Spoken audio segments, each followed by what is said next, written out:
They left her bleeding in the snow with a bullet in her leg and a blizzard closing in from 3 directions. Her own commander looked her in the eyes, then gave the order to lift off without her. The helicopter banked hard into the whiteout sky, and Captain Elena Ward watched it disappear until there was nothing left but wind and darkness and the distant sound of enemy boots crunching through frozen ground. They filed the paperwork before sunrise. Killed in action, Carson Ridge, no body recovered. They were wrong about the body. They were wrong about everything. If this is your first time here, welcome. This channel tells stories about people who were written off, left behind, and counted out. Stories that stay with you. If that's the kind of story you're looking for, hit subscribe right now so you never miss one. Drop a like on this video and tell me in the comments, what city, what country are you watching from? I want to see how far this story travels. Now, let's go back to the Ridge. The briefing had been short. It was always short when command didn't expect complications. Colonel Marcus Holt stood at the front of the operations tent with a laser pointer and the particular kind of confidence that comes from never having been shot at personally. The map behind him showed Carson Ridge in clean blue contour lines, a frozen spine of elevation running northeast through contested territory, roughly 30 kilometers from the forward operating base. Enemy signal activity had been detected in the area for 6 days. High-frequency bursts. Encrypted. The analysts believed it was coordination traffic for a larger operation, but they needed eyes on the ground before anyone committed to a response. Simple reconnaissance, Holt said. 8 hours. In, observe, out. We're not looking for a fight. Elena sat in the back row of folding chairs with her rifle case across her knees, watching the colonel's pointer trace the route. She had run 12 recon missions in the last 2 years. She knew what simple meant. It meant command didn't know what was out there. Sergeant Dale Rourke leaned close to her from the adjacent chair. He was her spotter, had been for 3 deployments, and he had the useful habit of saying exactly what he thought at exactly the wrong volume. Did he just say simple? Rourke muttered. He did. Last time someone said simple to me, I ended up spending 14 hours in a drainage ditch outside Volnek eating expired protein bars. How were they? Catastrophic. She almost smiled. Almost. The team was 8 soldiers total. Her, Rourke, 4 infantry from the 3rd Battalion she didn't know well, and 2 signals specialists whose names she had already memorized because she always memorized names before a mission. Private Tessa Hoang, Corporal Dmitry Savelle. Both young, both trained, both nervous in the specific way that people get nervous when they're trying very hard not to look nervous. The helicopter lifted at 2,200 hours into weather that was already deteriorating. The pilot, a veteran named Chen with no patience for questions, kept the aircraft low and fast, following the valley floor to avoid radar. Outside the frosted windows, the world was a smear of gray and white. The storm was moving faster than the meteorologists had predicted, which was, in Elena's experience, the only thing meteorologists ever reliably predicted. She checked her kit one more time. Suppressed rifle, 4 loaded magazines, medical pack, tourniquet, hemostatic gauze, pressure bandage, morphine auto-injector. She hoped she wouldn't need. Radio, thermal binoculars. 2 days of emergency rations she planned to leave mostly untouched. Everything accounted for, everything in place. Rourke was watching her. You've checked that pack 3 times, he said through the headset. 4. You nervous? I don't get nervous. Ward, everyone gets nervous. She looked at him. He had a wide, honest face that was fundamentally incompatible with lying, which made him an unusual human being in a military environment. She had trusted that face across 11 countries and 2 combat theaters. I get careful, she said. There's a difference. He didn't argue, but he double-checked his own kit immediately after, which she took as agreement. The landing zone was a frozen clearing 3 kilometers below the ridge, close enough for the hike, far enough from the signal coordinates that the helicopter wouldn't announce their presence. The pilot kept the rotors turning as they unloaded fast, hunched against the rotor wash, boots hitting snow that came up to their shins. Then the aircraft was gone, banking south, and the 8 of them were alone in the dark with the wind pushing hard from the northwest and the temperature already sitting somewhere around -22. Lieutenant Conrad Vale, the infantry officer commanding the ground element, gathered them in a loose cluster and pointed uphill with 2 fingers. He was compact and methodical, the kind of officer who communicated in minimums and expected you to fill in the rest. Elena had worked with him twice before. He wasn't warm. He was competent, which she valued more. "We move in staggered column," Vale said. "Ward takes lead for the first click, radio silence unless contact. If we get separated, rally point is the rock formation on the eastern ridge. You've all got it marked. Questions?" Nobody had questions. That was always the right answer. Elena moved to the front of the column and started uphill. What? The first 2 hours were discipline over discomfort. The slope was steep and iced over in the shadows, where the wind had compressed the snow into something close to glass, and every step had to be placed deliberately, or it would slide sideways and take you down 15 feet before you caught yourself. The soldiers behind her were quiet and professional. Even the young ones, Hoang and Saville, kept pace without complaint, though she could hear Saville's breathing going ragged on the steep sections. Altitude, inexperience, or both. Elena set the pace based on what she could hear behind her. Slower on the exposed traverse, faster through the tree cover where the snow was softer and the footing was reliable.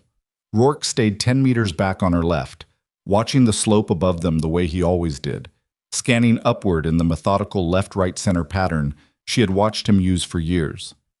They didn't talk during movement. They didn't need to. At the 2.4-kilometer mark, she stopped. She raised a fist. The column froze behind her. She crouched slowly and pressed her thermal binoculars to her face, pointing them at the ridgeline above. The landscape appeared in shades of white and gray. Cold objects pale, warm objects glowing. Rock. Snow. Wind-bent trees. Then, near the ridge crest, 3 heat signatures. Stationary, evenly spaced, lookouts. She turned and held up 3 fingers, then pointed upward.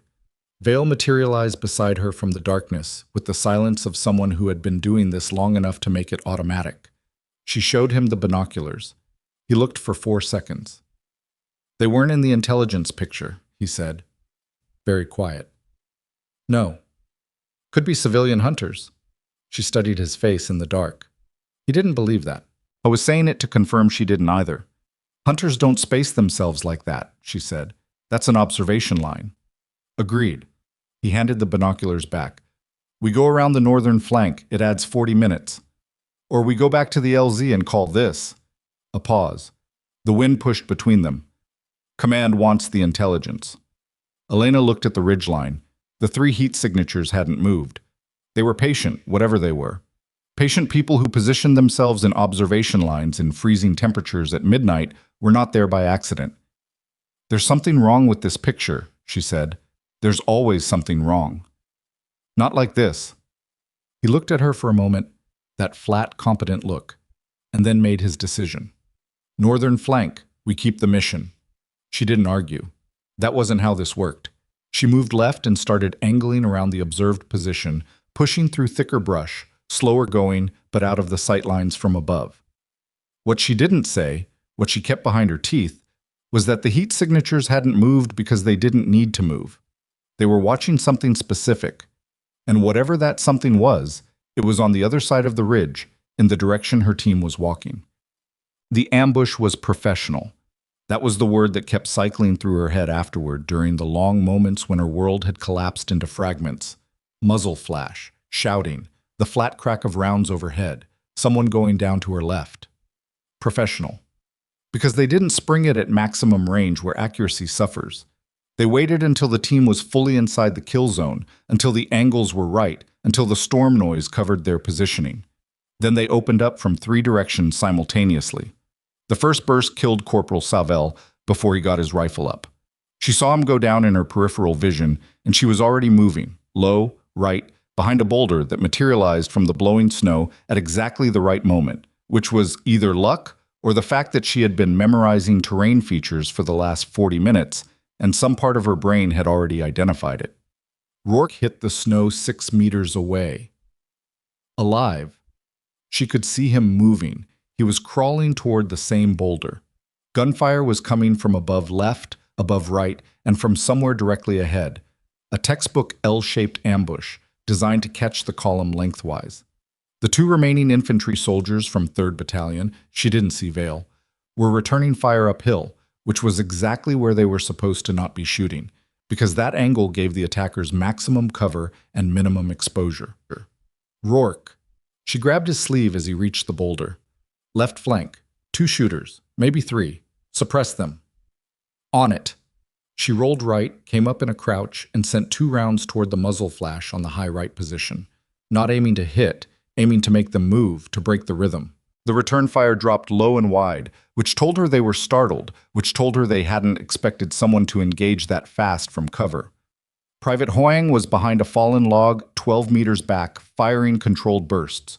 Good. She was keeping her head. Elena heard Vale's voice above the gunfire. He was somewhere to her left, barking into the radio. Emergency extract. Immediate. LZ compromised. Requesting alternate. She caught fragments of it between the shots. Then the pain arrived. It didn't feel like a bullet at first. It felt like someone had swung a sledgehammer into the outside of her left thigh. A massive, compressive impact that dropped her left knee to the snow before she understood what had happened. She looked down. Dark patch spreading through the white fabric of her cold weather pants. Moving fast. She put her hand over it, pressed hard, reached for the tourniquet on her vest with her right hand, and got it around her thigh, almost by memory. Left hand maintaining pressure, while right hand pulled the rod and twisted, twisted, twisted, until the resistance told her it was tight enough. She was still behind the boulder. The gunfire was still happening around her. She had lost maybe 30 seconds. Ward. Rourke's voice, close. Ward, I saw you go down. Still here, keep the left flank suppressed. You're hit. I know. Tourniquet's on. Keep shooting. He kept shooting. The firefight lasted another 4 minutes, which is both a short and an extremely long period of time, depending on whether you are the person doing the waiting or the person doing the bleeding. Elena held her position, engaged targets of opportunity, managed her ammunition with the mechanical precision that training produces when everything else is chaos. 2 magazines expended, 1 remaining plus the one in the rifle. Then the radio crackled. Vale's voice. Bird is inbound. Alternate LZ 200 meters south. Move now. She tried to stand. Her left leg was functional below the tourniquet, but wrong. The strength wasn't there. The signals from her muscles were delayed and unreliable. She got upright by putting most of her weight on her right side and using the boulder as a brace. Rourke was there immediately. He took her left arm over his shoulder. I've got you, he said. I've got myself. You've got yourself and me. He started moving. Don't argue. It wastes time. They moved. The gunfire had shifted. The attackers were repositioning, probably moving to cut off the southern retreat, which meant they had maybe 90 seconds before the angles got bad again. Elena counted steps and estimated distance and watched the darkness above them for movement, because that was what she knew how to do, even now, even with her legs screaming at her every time her boot hit the snow. The helicopter was already down when they reached the alternate LZ. Rotors turning, door open, Vale standing at the edge of the clearing waving them in. The remaining infantry, 3 of them, she counted, which meant 1 more was gone, were already aboard. 20 meters. 10. She could hear the helicopter noise changing pitch, the pilot spooling up for immediate departure. She could hear gunfire picking up from the ridge behind them. Rourke got her to the door and she grabbed the frame and pulled herself up, one-armed, leg dragging. She made it inside. Rourke was right behind her. Then Vale shouted something she didn't catch over the rotor noise, and she saw his face, not the competent flat look, but something raw, a calculation happening in real time. And she understood what it was because she had seen it before. She had seen it in training, in exercises, in every scenario where you are forced to choose who survives when not everyone can. The bird was already moving, lifting. The door was still open. She grabbed the frame, tried to get back to it. Rourke's hand was there. And then it wasn't. He had been pushed back, or pulled back.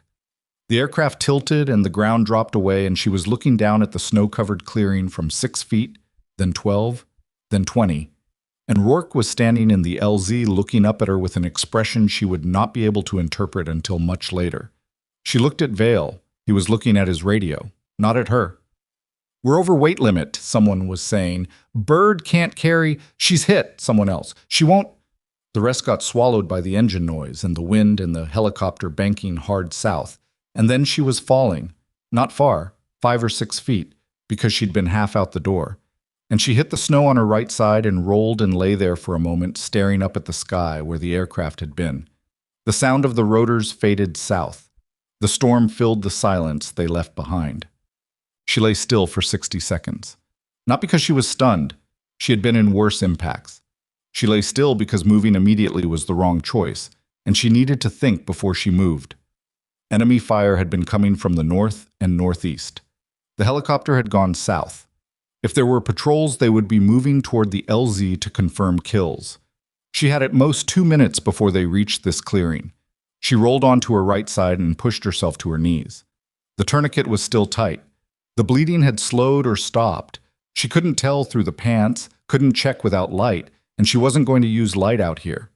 Her rifle was still slung across her back. She hadn't lost it in the fall. She started to crawl toward the tree line. The snow was deep enough that she was moving through it rather than on top of it, each arm pull bringing a fresh wave of cold against her face and chest. Her leg was a foreign object attached to her hip, present, semi-functional, not hers in any way that felt normal. She reached the first tree and used it to get upright, then moved tree to tree, bearing her weight in controlled lurches, until she was 40 meters into the timber and the clearing was hidden behind her. She stopped and listened. Voices. Behind her. At the LZ. Speaking in a language she recognized, she had spent 8 months studying it during her intelligence training, enough to understand basic structure and fragments of vocabulary. They were looking for survivors. One of them said something about a blood trail. She moved faster. The timber was thick here, black spruce, the trunks close together, the canopy trapping the snow above, so the ground underneath was relatively clear. She moved northwest, which was away from both the LZ and the enemy observation line, toward a section of the ridge she had noted on the map as a steep gully system. If she could reach the gully, she could use the terrain to break up her tracks. She covered maybe 200 meters before her leg gave out, and she went down hard, catching herself on both hands, face stopping 6 inches from the snow. She stayed on her hands and knees. Her breath was fogging in rapid, shallow clouds. She forced it slower.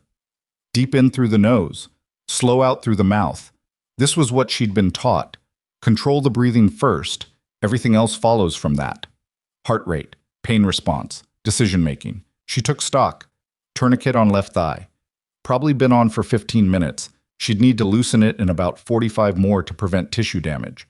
Rifle with 1 full magazine plus 4 rounds in the second. Medical pack intact. Radio dead. Checked it twice. Internal component hit. No signal possible. Emergency beacon had been in Rourke's pack, not hers. The storm was still moving and had likely another 6 to 8 hours before breaking, based on the meteorological briefing she'd sat through 2 days ago. Nobody was coming for her. She understood this the way you understand a cold equation, without emotion, without protest, because neither of those things changes the numbers. She had been filed as missing or dead. In weather like this, in enemy territory, with no beacon, no radio, and no witnesses to her survival, rescue was not a realistic variable, so she removed it from her calculations. What remained? She was alive, mobile with significant limitation, armed, and approximately 8 kilometers from the enemy forward position the mission had been designed to observe. She was also the only person who knew anything about the observation line those 3 lookouts formed and what it might be watching. She pushed herself back to her feet.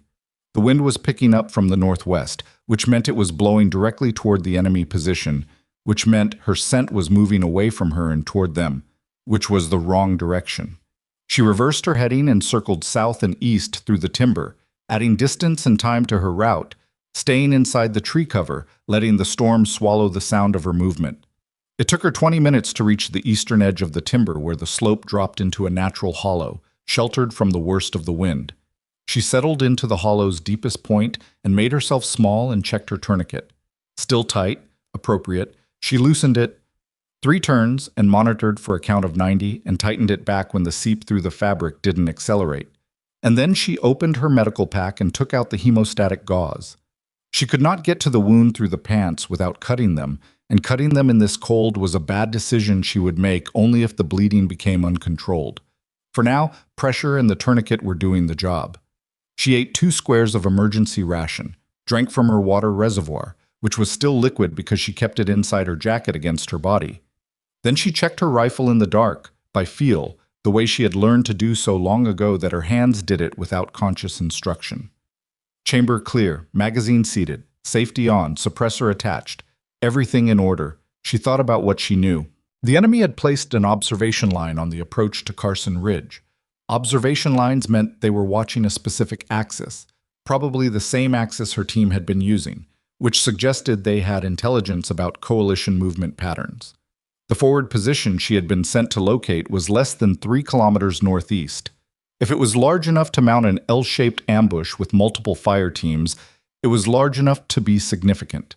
Significant enough that they had known this team was coming or had been positioned to intercept any team that approached this way. That was interesting.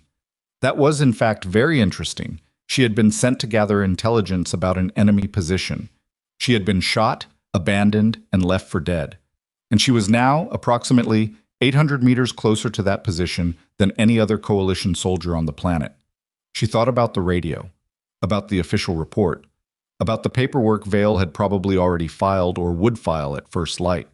Then she thought about the 3 soldiers from 3rd Battalion whose names she had memorized and who had gone into the helicopter, and the one who hadn't, and Savelle, who hadn't made it to the LZ at all. And she thought about Rourke's face in the clearing, looking up at the ascending aircraft, and the expression she still couldn't fully read. She stayed in the hollow for 40 minutes, long enough for the pain to settle into something manageable, long enough for the patrols to extend and then retract from the LZ area, long enough to confirm, through careful listening, that the enemy search had moved away from her position and toward the southern approaches.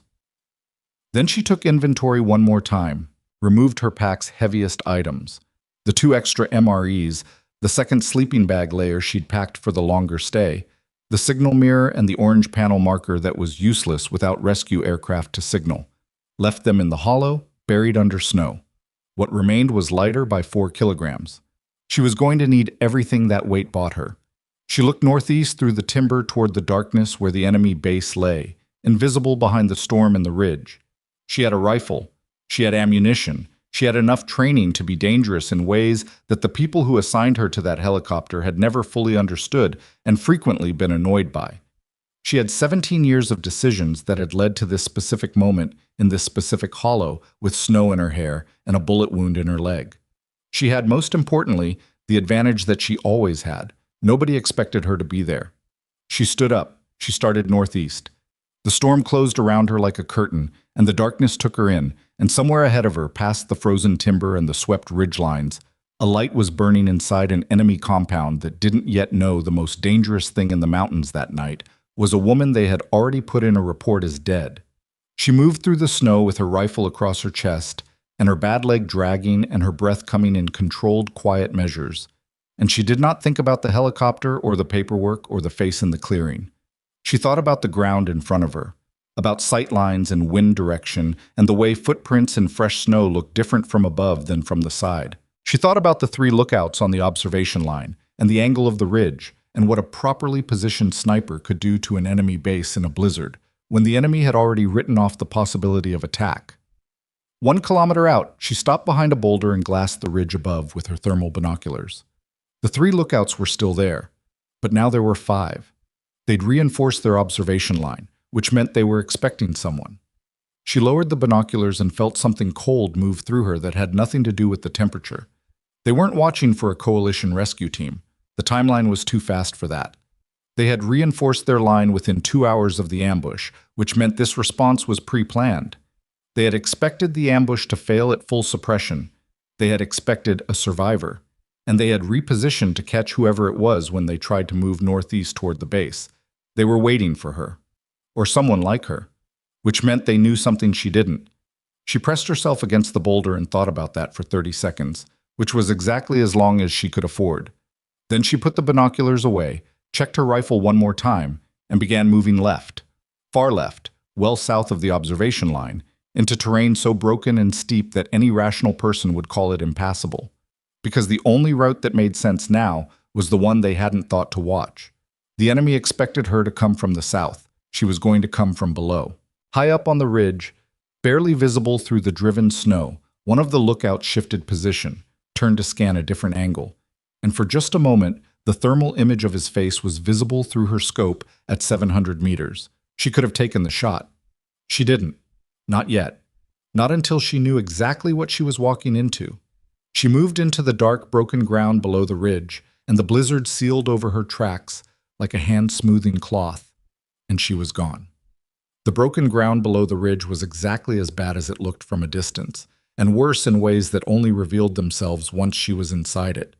The terrain dropped into a series of frozen gullies cut by snowmelt that had refrozen at angles that made no structural sense, ledges jutting sideways, ice sheets that looked solid until her boot broke through and her leg punched into empty space below.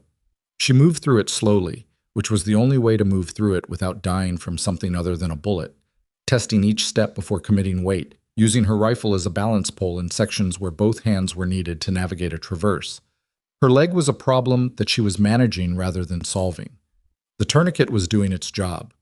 The job it was doing was keeping her alive at the cost of everything below mid-thigh going progressively more numb, which made the footing on iced rock even more unreliable.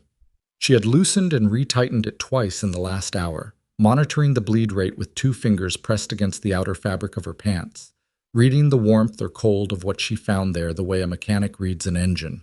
Not with panic, with information. The information said, still bleeding slowly, not critically, not yet. She covered 600 meters in 40 minutes, which was terrible time over terrain this complex in weather, this bad.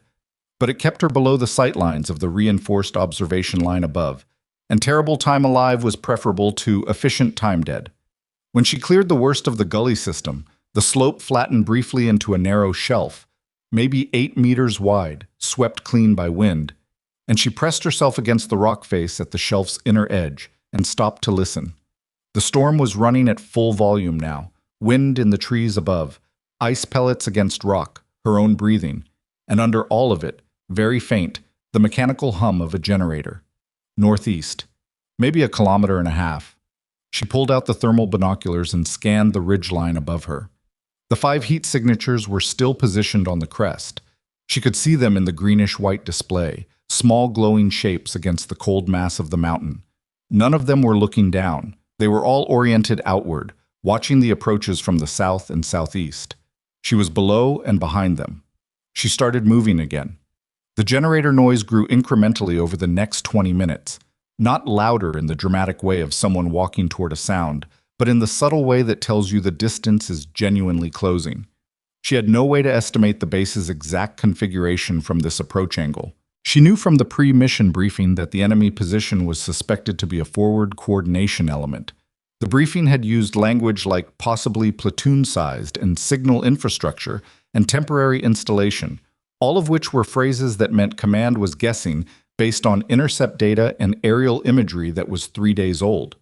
3 days in military terms was a geological era. Things changed. Things grew. She was about to find out what had grown. At the 900-meter mark, she went prone in the snow and crawled to the edge of the shelf, where it dropped into a shallow depression, and she used the binoculars to scan what was below her. The base was not platoon-sized. It was a compound, a real one, not a temporary installation. She counted 6 structures, ranging from what looked like prefabricated command modules to larger warehouse-type buildings, all connected by covered walkways that would let personnel move between them in this weather without exposure. The perimeter was defined by a combination of wire obstacles and patrol routes. She watched 2-man teams moving in overlapping patterns on a timing cycle. She began counting immediately. Lights were positioned at each corner of the compound and at intervals along the wire, but the blizzard was defeating them. Each light created a sphere of visibility maybe 10 meters in diameter, and beyond those spheres was darkness that her eyes and her thermals could use. She counted personnel. Hard to be accurate in this light and weather, but she got to 41 before the movement patterns became too complex to track separately. 41 visible. Could be 60 or 70 total with off-shift personnel inside the structures. 1 sniper, 1 magazine and a half. 1 leg that was operating at roughly 60%. She stayed prone and ran the numbers and came to the conclusion that she had been working toward since she stood up in the hollow and started northeast, which was that walking into this compound, guns blazing, was not going to accomplish anything except giving the enemy a warm body to photograph for their after-action reports. What she needed was information. Specifically, she needed to understand why this base existed, what those 6 structures contained, and, most importantly, what the observation line on the ridge above had been watching before her team walked into it. She needed to get inside the wire. She needed to do it without being seen. She studied the patrol pattern for 30 minutes without moving. Cold was working its way through her insulation in the places where her gear had been compressed by the crawl: knees, elbows, the left side of her rib cage where she'd lain against a rock edge. She managed it the same way she managed everything out here. Acknowledged it, filed it, returned attention to the compound below. The patrol timing was consistent. 18 minutes between passes at the northern wire section, the section closest to the broken terrain she'd come through, which the compound's designers had probably considered a natural barrier. The wire itself was a single strand of concertina, not doubled, suggesting they had deployed quickly and prioritized other aspects of their defensive architecture. There was a section near the northwest corner where the terrain dipped, and the wire had been staked on the uphill side, creating a gap at the bottom that the snow had partially filled. She marked the corner, marked the patrol timing, waited for the next pass to confirm the count. 18 minutes and 40 seconds. Close enough. She had 17 minutes to get from her position, down the slope, across 40 meters of open ground, through the wire gap, and into whatever dead ground existed on the other side before the next patrol reached that corner. She started moving at the 90-second mark after the patrol cleared the corner, giving herself maximum time before they returned. The open ground was the worst part. No cover, no concealment except the storm itself. Visibility maybe 15 meters in the blowing snow, which worked for and against her simultaneously. She moved in a controlled low crawl across the 40 meters, keeping her profile as flat as possible, rifle tucked tight along her right side so it didn't catch the wire when she reached it. The gap was smaller than it had looked through the binoculars. Of course it was. She went through it on her back, worming under the concertina strand with centimeters of clearance, feeling the barbs catch and release from her jacket twice.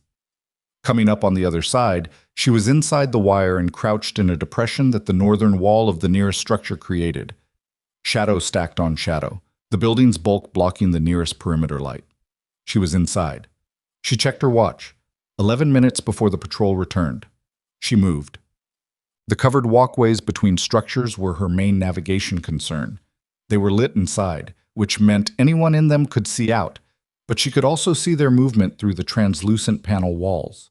She avoided them, moving instead along the exterior walls of the buildings, pressed close to the prefabricated siding, pausing at each corner to clear the angle before moving through it. The first structure she passed was residential.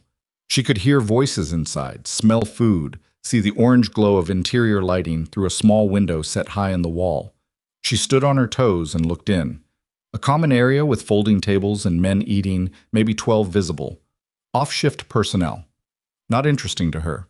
The second structure was locked, a proper lock, padlocked hasp, which meant it contained something they didn't want casually accessed. She noted it and moved on. The third structure was the communications building. She knew it before she reached it because the cable runs gave it away. 3 separate coaxial lines running from a conduit at the building's base toward the antenna mast she could now see rising from the compound center, invisible from her approach angle below the ridge. A generator housing abutted the building's rear wall, humming with the mechanical regularity she'd been hearing since the shelf. She moved to the building's north side and crouched beneath the window. Male voices. Two, maybe 3. Technical language. She caught fragments. Frequencies. Schedules. A word she recognized as meaning confirmation or acknowledgement. Another that she associated with arrival time. She needed to see inside without being seen. The window was frosted but not fully opaque. A thin sheen of ice on the outer surface that the interior heat was slowly losing the battle against. She lifted her head by degrees until she could see through the clearest section at the lower edge of the frame. 2 communications operators at a console bank. 1 officer standing behind them, reading from a printed document. The console showed multiple active channels. She could see the frequency displays from here, though she couldn't read the specific numbers. The officer was pointing at something on the document and saying something emphatic. She needed that document, which was a thought that her more rational self immediately recognized as the kind of thought that got people killed, so she filed it under objectives rather than immediate actions, and backed away from the window and continued her circuit of the compound. The fourth structure was the largest, the warehouse-type building she'd seen from above. Its main doors faced the compound's interior, but there was a secondary access on the north side, a heavy steel door with a simple lever handle. She tried it. Unlocked. She opened it 6 inches and looked inside. The building was a vehicle bay and equipment storage combined. She counted 4 all-terrain vehicles, 2 of them fitted with weapon mounts. Ammunition crates stacked along the east wall. She recognized the stenciling on 2 of them, heavy caliber, anti-material, fuel drums at the far end. She was looking at a mobile strike package. These weren't the supplies of a forward coordination element. This was an assault force in staging. She stood very still for a moment because the implication of what she was seeing was significant enough to require stillness. The enemy hadn't built this base to observe coalition movement. They had built it to launch something. Whatever those encrypted signal bursts had been coordinating, they weren't defensive. They were the logistical traffic of an operation in final preparation. The observation line on the ridge had been watching for coalition reconnaissance specifically because they were days, maybe hours, away from moving this equipment. And the only person in the coalition who knew any of this was standing inside their vehicle bay with a tourniquet on her leg and no radio. She heard boots on the gravel path outside. She pulled the door shut and pressed herself against the interior wall beside it, rifle up, and counted breaths. The boots passed without slowing. A routine check, not a search. She held her position for 90 seconds after they faded, then eased the door back open and slipped out. 7 minutes to the next patrol pass at the northwest corner. She had spent more time inside the wire than she'd planned. She moved back toward the communications building because she had revised her objective, and the revision required risk that she hadn't originally planned on taking. She needed that document, or enough of what was in it to be worth the trouble of surviving this. The communications building had a secondary entrance on the east side. She'd noted it on her circuit, a narrow door that likely led to the equipment room rather than the main operations area. She reached it and tested the handle. Unlocked. Equipment rooms usually were, because the people who needed to access them needed to get in quickly when things went wrong. She went inside. The equipment room was exactly what she'd expected. Server racks, patch panels, cable management, a workbench with tools and spare components. Warm from the electronics. Dark except for the indicator lights on the equipment and the thin strip of light under the door that connected to the main operations area. She moved to the door and listened. The 2 operators were still talking. The officer's voice had gone quieter. He was on a handset now. She could tell from the way his voice had the compressed, slightly elevated quality of someone speaking into a receiver. She tried the door. It opened 4 inches before she stopped it. The officer had his back to her. The nearer operator was looking at his console. The far operator had his face turned toward the officer, watching the conversation. The document was on the console desk between the 2 operators, held flat by a coffee mug on one corner. She needed 12 feet and a clear path back to the door. She did not have a clear path. She had a 4-inch opening and an officer with his back to her who would turn around the moment she was fully inside the room. She watched, waited. The officer said something sharp into the handset, a response that made him turn further away from her and toward the far wall, apparently addressing something on the main display board above the console. She went through the door, 4 steps. She kept her boots on the cable management channels running along the floor rather than the bare concrete, softer, less noise. The near operator was 18 inches to her left, his attention on his console, the back of his head 6 inches from her elbow as she passed him. She reached the document, lifted the mug with her left hand and set it silently on the console surface, took the document with the same hand, and was 3 steps back toward the equipment room door when the far operator turned back from watching the officer and looked directly at the console desk. He looked at the space where the document had been. He looked up.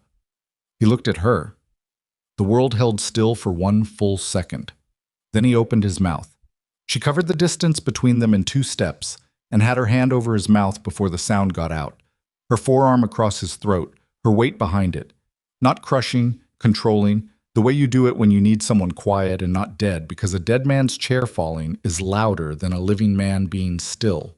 She felt him go rigid, then still, then the particular limpness that isn't unconsciousness but is its close cousin, compliance from a body that has understood very quickly that resistance has been calculated against and found insufficient. "I'm going to take my hand off your mouth," she said, barely above a whisper, in his language, with the accent she'd practiced enough to pass for regional. "And you're going to stay quiet, and in 30 seconds you're going to forget I was here. Do you understand me?" His eyes moved. Agreement.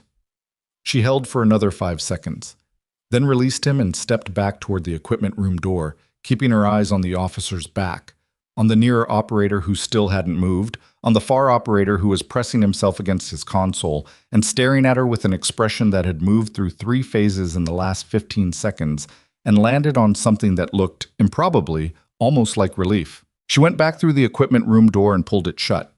The officer's voice continued on the handset without pause. She stood in the equipment room and unfolded the document against the light of a server rack's indicator panel. It was a printed schedule, columns and rows, times and designations. Some of it in code she couldn't crack on the fly, but some of it readable. She saw a date. Tomorrow's date. She saw a column that corresponded to vehicle designations matching what she'd seen in the vehicle bay. She saw a directional heading listed in the rightmost column, a compass bearing she could calculate against the map in her memory. The bearing pointed southwest, toward the Coalition Forward Operating Base. They weren't launching an observation mission. They weren't conducting a raid. The scale of the vehicle staging, the ammunition, the timing traffic. This was a direct assault on the FOB, scheduled for tomorrow night, using the storm's aftermath as cover when Coalition air assets would be grounded for weather recovery. She folded the document and put it inside her jacket, against her body. Then she stood in the warm dark of the equipment room and looked at the door that led back outside and thought about what she had, what she needed to do with it, and how exactly she was going to do it with one working leg, no radio, no rescue coming, and a compound full of 40-plus armed personnel between her and any possible way to get this information to people who could use it. She needed to get out of the wire, and then she needed to find a radio, or make one hell of a distraction. She went back out the equipment room's exterior door into the storm. Patrol was 40 seconds out at the northwest corner. She moved to the wire gap, went through it faster than she'd come in. Less caution, more speed, accepting the scratches from the concertina because time was the scarcer resource now. She made it to the broken ground on the other side and was 20 meters up the slope when the patrol reached the northwest corner below her, flashlight sweeping the wire section she had come through 30 seconds before. She pressed behind a boulder and watched their lights sweep and stop. One of them crouched near the wire. She had left a mark in the snow. She knew it before she could see it. The crawl-in had left impressions, and the crawl-out had been less careful. She watched the patrol member's flashlight play over the ground outside the wire, then along the wire itself, then out into the darkness of the slope. The light swept toward her boulder, stopped 3 meters short. The patrol member stood up and said something to his partner. The partner shrugged. They continued their circuit. She let out a breath so slowly that it barely fogged in the cold air. Then she started back up through the broken ground, with the folded document against her chest, and the generator's hum fading below her, and the wind picking up hard from the northwest like something being turned on full. And she thought about the bearing she'd read off that schedule, southwest toward the FOB, tomorrow night. And she thought about the 41 visible personnel in that compound and the equipment in that vehicle bay and the ammunition stacked along the east wall. She thought about what it would take to stop it. She was one person, one rifle, one magazine and change. She had no communication, no allies within practical distance, no way to call in the airstrike that would solve all of this cleanly and from a safe altitude with someone else's hands on the controls. She had the document. She had the intelligence. And she had zero practical means of delivering either to anyone who could act on it before tomorrow night. Unless. She stopped on the shelf where she'd observed the compound, looked back down at it through the storm, and made herself think about this completely, and without the comfortable option of dismissing it. The enemy compound had a communication system capable of reaching whoever they were coordinating with. She had just been inside the building that housed it. She knew the layout. She had created, inadvertently, a contact inside that room who had chosen compliance over alarm, a choice that suggested things about his situation that were interesting to consider. And she now knew the patrol timing, the wire gap location, and the general layout of the interior. Getting back in was not the same problem as getting in had been. She filed this under plans and kept moving uphill. The observation line above was her primary concern. 5 lookouts she had to pass below or around to access the terrain north of the ridge, which was the only direction where the broken ground eventually connected to a ravine system she had identified on the pre-mission map as running roughly northwest toward a secondary coalition patrol route. That route was 16 kilometers, on one working leg, in a blizzard. 16 kilometers might as well be the surface of another planet. She stopped that line of thinking before it became useful to despair rather than planning, and she turned her attention back to the 5 lookouts. She had avoided them on the way in by going far south. Going far south again would cost her 2 hours she wasn't sure her leg would give her, and it would put her back in the same position. Outside the compound, no radio, no way to deliver what she knew. She needed to change the equation. She found a position 20 meters below the ridge crest, sheltered from the observation post by a rock overhang, and she set up her rifle on its bipod in the snow and glassed the lookout positions through the thermal scope. 5 targets, spaced at 40-meter intervals along the crest. The 2 nearest to her position were roughly 280 meters away, close range for her purposes. The far 3 were at 420 to 480. She could take all 5. The storm would eat the suppressed shots. The timing would matter. She'd need to work from far to near, because taking the near targets first would alert the far ones while she was cycling to them, but working far to near meant accepting the harder shots first while her position was still cold and her reading of the wind was still calibrating. 5 shots. 5 targets. No margin for a miss at the far end, because a miss at 480 meters meant an alerted position that had cover and knew her rough location. She had not missed at 480 meters in conditions worse than this. She had also never shot with a tourniquet on and blood loss running in the background of every decision she made. She settled into the rifle, controlled her breathing, and began reading the wind. The storm was shifting. She could feel it in the way the pellets of ice were hitting the exposed skin of her cheek at a slightly different angle than 30 minutes ago. Still northwest, but backing toward west-northwest, which meant her left-to-right correction at distance needed to adjust by she calculated, approximately half a minute of angle more than her initial reading. She found the far lookout in her scope. A shape. A heat signature in the green-white thermal display. A human being doing a job in a frozen place, watching the wrong direction. She breathed out, applied the correction, found the natural pause at the bottom of her exhale. And that was when the radio crackled. Not her radio. Her radio was dead. She had confirmed it twice. This was a radio somewhere behind her on the slope, close enough to hear above the wind, which meant someone was within 30 meters of her position, and she had not heard them coming. She did not move, did not pull off the scope. A voice, in her own language. Say again, coordinates of... She very carefully eased off the trigger and turned her head by degrees. A soldier, alone, 15 meters behind and slightly above her position. Coalition gear.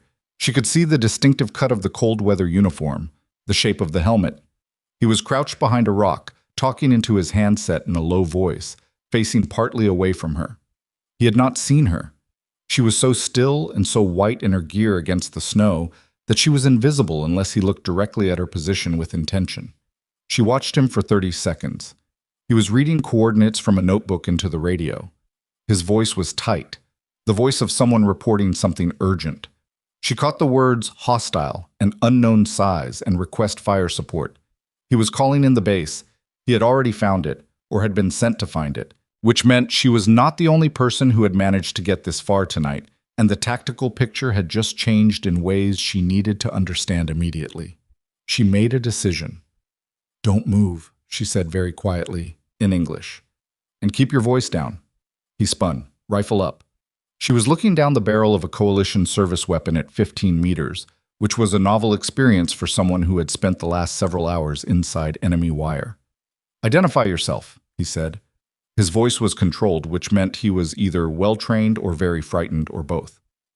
"Captain Elena Ward, Special Operations Reconnaissance. My radio is dead and I have a GSW left thigh with tourniquet applied. Your turn." A pause. His rifle did not drop, but the angle changed, not pointing at her anymore, more of a ready position. He was evaluating. "Staff Sergeant Darian Mott, 2nd Recon Battalion." Another pause. "You're supposed to be dead." "People keep saying that," she said. "Can we have this conversation somewhere that isn't 15 meters from an enemy observation line?" He looked uphill toward the ridge crest for 1 second, then back at her. How many on the line? 5. I counted them 40 minutes ago. They haven't rotated. His rifle came down fully. Then we need to move, he said, and you need to tell me how you got inside that wire. She pushed herself up off the bipod, and the movement sent a wave of pain through her leg that she absorbed and filed without expression, and she slung her rifle across her chest. I walked in, she said. He stared at her. Through the northwest gap in the concertina, below the corner tower's light radius, during the 18-minute window between patrol passes. She started moving north along the shelf, toward the terrain that dropped away from the ridge. And I have a document from their communications building that tells us exactly what they're planning and when. He was beside her in 3 steps, matching her pace despite the terrain, which told her he was good at this. What are they planning? She looked at him, then back at the ground ahead. Tomorrow night, direct assault on the FOB, southwest bearing, vehicle mounted, using the storm recovery window when air assets are grounded. She heard his intake of breath. And you got this how? I walked into their communications building and took it off their desk. He was quiet for 5 steps. While you had a tourniquet on. The tourniquet was already on before I went in. It didn't complicate the entry significantly. Another silence, longer. Captain Ward, he finally said, I have been doing this for 11 years, and I have never... Do you have satellite comms? She said. Yes. Then we need to find a position with enough overhead clearance to get a signal out, and we need to do it in the next... She checked her watch. 6 hours before the storm breaks enough for them to start moving their vehicles into staging positions. I can get a signal from the North Ravine 20 minutes from here. Then stop talking and move. He moved. She moved beside him, leg dragging slightly on the downhill steps, the document a folded rectangle against her sternum, the storm battering both of them from the northwest, and somewhere below them the enemy compound hummed with the machinery of an operation that was 24 hours from launch. 24 hours that were now, for the first time since the helicopter banked south and left her in the snow, running in her favor instead of against her. The North Ravine was exactly where Mott said it would be, and exactly as miserable as everything else had been for the last several hours. A narrow cut in the rock face running roughly perpendicular to the ridge, deep enough to provide overhead concealment from the observation line above, shallow enough that the wind funneled through it like water through a pipe and hit them both from a new and creative direction. Mott had the satellite communicator out before they fully stopped moving. It was a compact unit, military grade, the kind that required a clear angle to the sky rather than a full open view. He angled it toward the narrow strip of visible sky above the ravine walls, watching the signal strength indicator cycle through its search pattern. Elena stood beside him with her back against the ravine wall, managing her breathing, managing her leg, managing the calculation she had been running since she folded that document into her jacket. How long? She said. 30 seconds, maybe a minute. The storm's cutting the signal. She watched the indicator. I was right that the storm was a problem. The numbers climbed and dropped and climbed again without locking. She looked up at the strip of sky. Solid cloud cover, but the cloud base was higher here than it had been at the compound, which meant the worst of the precipitation was happening in the lower atmosphere, and the satellite window above it was clearer. The indicator locked. Got it, Mott said. He keyed the unit and spoke rapidly. Falcon Base, this is Mott, call sign Recon 27, authentication Kilo Foxtrot November, requesting priority channel. Over. Static. Then a voice, clipped and professional. Recon 27, Falcon Base, authentication confirmed. Go ahead. Mott looked at Elena. She took the handset. Falcon Base, this is Captain Elena Ward, Special Operations Recon, authentication code Victor Tango 77 Alpha. I need to speak with the operations duty officer immediately. Not the watch, the duty officer. This is time critical. A pause. Longer than she wanted. Captain Ward, our records show you as, I know what your records show. Get me the duty officer. Another pause. Then a different voice, older, the particular flatness of someone who has been woken for emergencies enough times that they no longer react to being woken. Ward, this is Major Celia Vance, OPS duty. Talk to me. Elena talked. She kept it tight. The compound location, the structure count, the vehicle staging, the ammunition type and estimated quantity, the attack bearing, the timeline. She read the relevant portions of the schedule document by the light of Mott's small tactical torch, translating the parts she could and describing the coded portions accurately enough that an analyst could work them. It took 4 minutes. She did not editorialize. She did not explain how she had obtained the information or what the last 6 hours had looked like. That was not what Vance needed. When she finished, there was a silence on the line that had a specific quality. The silence of someone processing information that is reorganizing their understanding of the next 24 hours. "Hold," Vance said. They held. The wind came through the ravine. Mott was watching the ridgeline above with his rifle at low ready, which Elena appreciated without commenting on. 4 minutes later, Vance was back. "Ward, we're treating this as confirmed intelligence. Strike package is being assembled. We need you and Mott to designate the target. We can't risk the coordinates being off by enough to miss the vehicle bay. Can you get eyes on the compound again before first light?" Elena looked at her watch. 3 hours and 40 minutes to first light. She looked at her leg. She looked at the ridge above them. "Yes," she said. "Ward, your status. GSW, left thigh, tourniquet managed, mobile. The field surgeon is going to have opinions about that. The field surgeon can have them after we deal with the vehicle bay. What's the strike window? We need designator lock by 0530. That gives the package time to..." "Understood. Ward out." She handed the handset back to Mott. He looked at her for a moment. That look again. The evaluating look. The one she'd gotten from him twice now.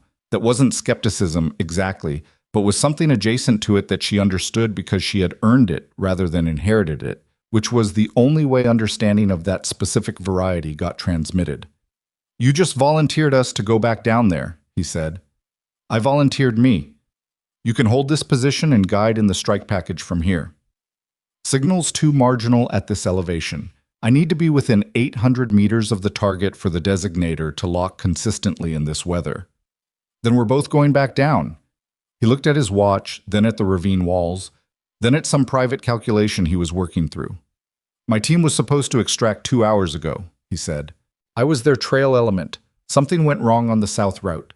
She heard what was underneath that. Not just the logistical problem of a missed extraction. The particular weight of not knowing. "How many in your team?" she said. 3. Plus me." She didn't offer anything to that. There was nothing useful to offer, and he wasn't looking for comfort. He was telling her the context so she understood his situation completely. She respected that. "If they made it to the alternate rally," she said, "they're following protocol and they're fine. If they didn't..." She paused. "Then knowing sooner doesn't change anything you can do right now." "I know." "So we go back down." He picked up the satellite communicator and stowed it. Checked his rifle. Checked the laser designator unit clipped to his kit, a compact ANPEQ variant that she recognized as a recent model with extended battery capacity. "I go first through the open section," he said. "You're slower on the downhill." She didn't argue, because it was true. "Observation line first. We can't have those 5 lookouts active when we need to work the perimeter." "Agreed." He checked his watch. "We take them at 0400. Gives us 90 minutes to get positioned." "I want to take them at 0345. "That's cutting the margin." "The margin I'm worried about isn't the timing. It's the patrol inside the wire. They've been running an 18-minute cycle. If we take the observation line at 0400 and anything inside the compound responds faster than expected, we lose the northwest corner before we can get the designator locked." He thought about this for 3 seconds. "Oh, 345, he said. They started moving. Getting back down through the broken terrain was faster than getting up had been, partly because Mott knew lines through it that she hadn't found on her first pass. He had been working this area for 2 days before the ambush disrupted everything, and he moved through the gully system with the specific confidence of someone who has fallen in a place enough times to have memorized where not to step. She followed his line closely, putting her boots in his prints where the icing was worst, and her leg held well enough on the downhill sections that she revised her assessment of it upward from 60% to something closer to 70. 70% was workable. They reached the shelf at 0320 and set up in the same rock overhang she had used before, side by side, rifles forward. The compound was below them, still active. The patrol was visible making its circuit, the communications building still lit, the generator still running. Nothing had changed that she could see, which meant the operator she had controlled inside had made a choice and kept it. She thought about that, about the specific expression she'd seen on his face in the moment before she released him, the one that had resolved into something that looked like relief. She had been thinking about it intermittently during the descent and had not reached a conclusion that satisfied her, only a hypothesis, that not every person inside that wire was there by uncomplicated choice, which was not a comfortable thought to hold while preparing to designate the building they were in for a strike package. She pushed it aside. The intelligence in her jacket identified an assault force staging for a direct attack on a position with hundreds of coalition personnel. Whatever the individual circumstances of the people inside that compound, the compound itself was the problem. 5 targets, she said quietly. I'll take far 3, you take near 2. Far to near, as fast as you can work. I'm not a sniper, Mott said. 280 meters, suppressed. Targets are stationary, you don't need to be a sniper. I've qualified at 300. Then this is below your qualification distance. He settled into his rifle. She could see him adjusting, stock position, cheek weld, something minor about his grip. Good habits. He wasn't pretending to be comfortable with something he wasn't comfortable with. He was making the adjustments that reduced the gap between comfortable and necessary. Call it, he said. She checked the 5 heat signatures one last time through the thermal. All 5 still in position, still oriented outward. On my shot, she said. She found the far lookout, applied the wind correction she had been refining for the last 40 minutes. The storm had shifted another few degrees toward west, backing off from northwest, which changed her horizontal hold by a calculable amount. She had calculated it. She trusted the calculation. She found the pause at the bottom of her exhale. She pressed the trigger. The suppressor turned the shot into a flat mechanical sound, swallowed almost immediately by the wind. The far heat signature dropped. She was already moving to the second target, cycling the bolt, finding the position, applying the hold, pressing. Second target dropped. Third. The angles were tighter here, the position partially screened by a rock formation that forced her to wait for the natural movement cycle she had been watching for 40 minutes. 1 breath. 2. The lookout shifted slightly left, clearing the rock. She pressed. Third target down. Mott had fired twice during that sequence. She had heard the distinct sound of his rifle, different from hers. She looked right at the 2 near positions. One was down, one had moved. Left, she said. I see him. The 5th lookout had gone prone. Not the drop of a hit target, the deliberate movement of someone who had heard or sensed something. He was behind the same rock formation that had screened her 3rd target, moving laterally, staying low. Smart. Mott fired. Rock chips. Near miss, left. Hold, she said. She watched the rock formation through her thermal scope. The heat signature was stationary now. The lookout had stopped moving, which meant he was thinking, which meant he was trying to determine whether the sound he'd heard was a threat or the storm. She waited. 17 seconds. The lookout raised his head above the rock. She pressed. He dropped back below it, but the way he dropped was different from the way he had gone prone. The uncontrolled way, no intent in it. Clear, she said.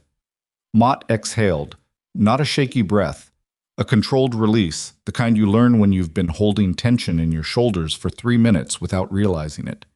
Good shooting, he said. Get the designator ready. We need to be at the wire in 12 minutes. The northwest corner was exactly as she'd left it. Same gap in the concertina, same patrol timing, same dead ground on the far side. She went through first this time, faster, and held the wire up with 2 fingers so Mott could clear it without the barbs catching his larger frame or the designator unit on his kit. They were inside. The compound was operating on what she estimated as reduced night security. The patrol was the same 2-person team she'd counted before. The perimeter lights unchanged, but the communications building had gone quieter, the light through its windows dimmer. Either reduced staffing during the night cycle or a shift change that had gone one direction. She led Mott through the exterior wall route she had mapped on her first entry, close to the walls, using the building shadows, pausing at corners. He was quieter than she expected from someone who hadn't been inside this wire before, following her movement cues without being told to look for them, which told her his training was real and recent. They reached the vehicle bay's north wall, the structure that gave them the best line to the main compound interior while keeping them off the patrol's primary circuit. The vehicle bay itself was the designated target. The strike package would need to hit the vehicle staging and the fuel storage to prevent the assault column from launching even if personnel survived, and the designator needed a clear angle to the building's main door section where the vehicles were positioned. Mott set up against the north wall, the designator unit up. "I need the main doors," he said quietly, "around the east corner, 40 feet of open ground. That's exposed. There's a dead zone between the building corner and the nearest patrol light, 15-foot gap. You can work from inside it." He looked at her. "You mapped all this in one pass?" "I map while I move. It's—" She paused, listening to something she thought she heard from the direction of the communications building. "Habit." She heard it again. A door.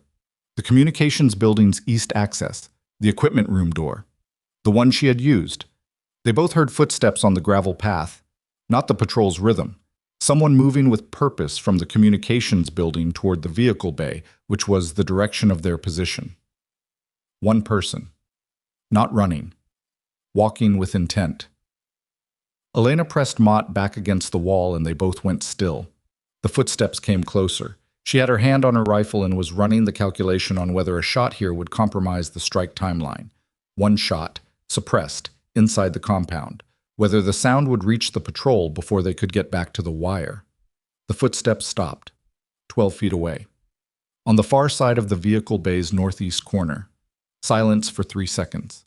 Then, in her language, barely above a whisper, "Captain." She felt Mott go rigid beside her. The voice was male, young, lightly accented. The same accent she had heard from the near side of a communications console 3 hours ago. She said nothing. "I know you are here," the voice said, still whispering. "I saw the observation line go quiet. I counted the timing. I know your method." A pause. "I am not armed. I came because you need to know something that is not in the document." She looked at Mott. He looked back at her with an expression that said he understood the decision was hers and that he had an opinion about it that he was visibly restraining. She moved around the corner. The operator from the communications room was standing in the shadow of the vehicle bay's east wall. Young, maybe 24, wearing his uniform without his weapon, hands visible at his sides exactly as he had said. The same face she had seen for 1 second above a communications console, with the same expression that she still hadn't fully resolved. "The document is 1 day old," he said. "The schedule moved." She stared at him. "They moved the launch to tonight, 0200. He looked at his watch. 1 hour and 40 minutes from now. The cold went through her that had nothing to do with the temperature. "Why?" she said. "Why did it move, or why am I telling you?" "Both." It moved because their command received intelligence that coalition air assets are returning to operational status earlier than expected. The weather window is closing faster. If they wait until tomorrow night, there will be air cover." He paused. "Why I'm telling you, because I was conscripted 4 months ago, and I have been trying to find a way to end this for 3 months and 29 days. And you are the first person to walk into this compound who was not supposed to be here, which tells me the calculation has changed." Mott came around the corner behind her. The young operator looked at him, then back at her. 1 hour 40, she said. "Closer to 1 hour 38 now." She looked at Mott. He already had the satellite communicator out. "I need a signal," he said. "Not from inside the wire," she said. "Get back to the gap. I'll be right behind you." "Ward, go." He went. She looked at the operator. "The fuel storage," she said. "Is there an isolation valve? Manual shutoff?" He blinked. This was not the question he had expected. "Yes, on the east side of the storage building. Red handle, chest height." "Is it accessible without going through the main vehicle bay?" "There is a maintenance access on the north face. It is usually unlocked." She held his gaze for 2 seconds. "Get back to your building," she said. "Stay inside. Do not go near the vehicle bay or the fuel storage in the next 30 minutes. He looked at her for a moment. "The people in the residential building," he said. "They are not all—" "I know," she said. "Get inside and stay there."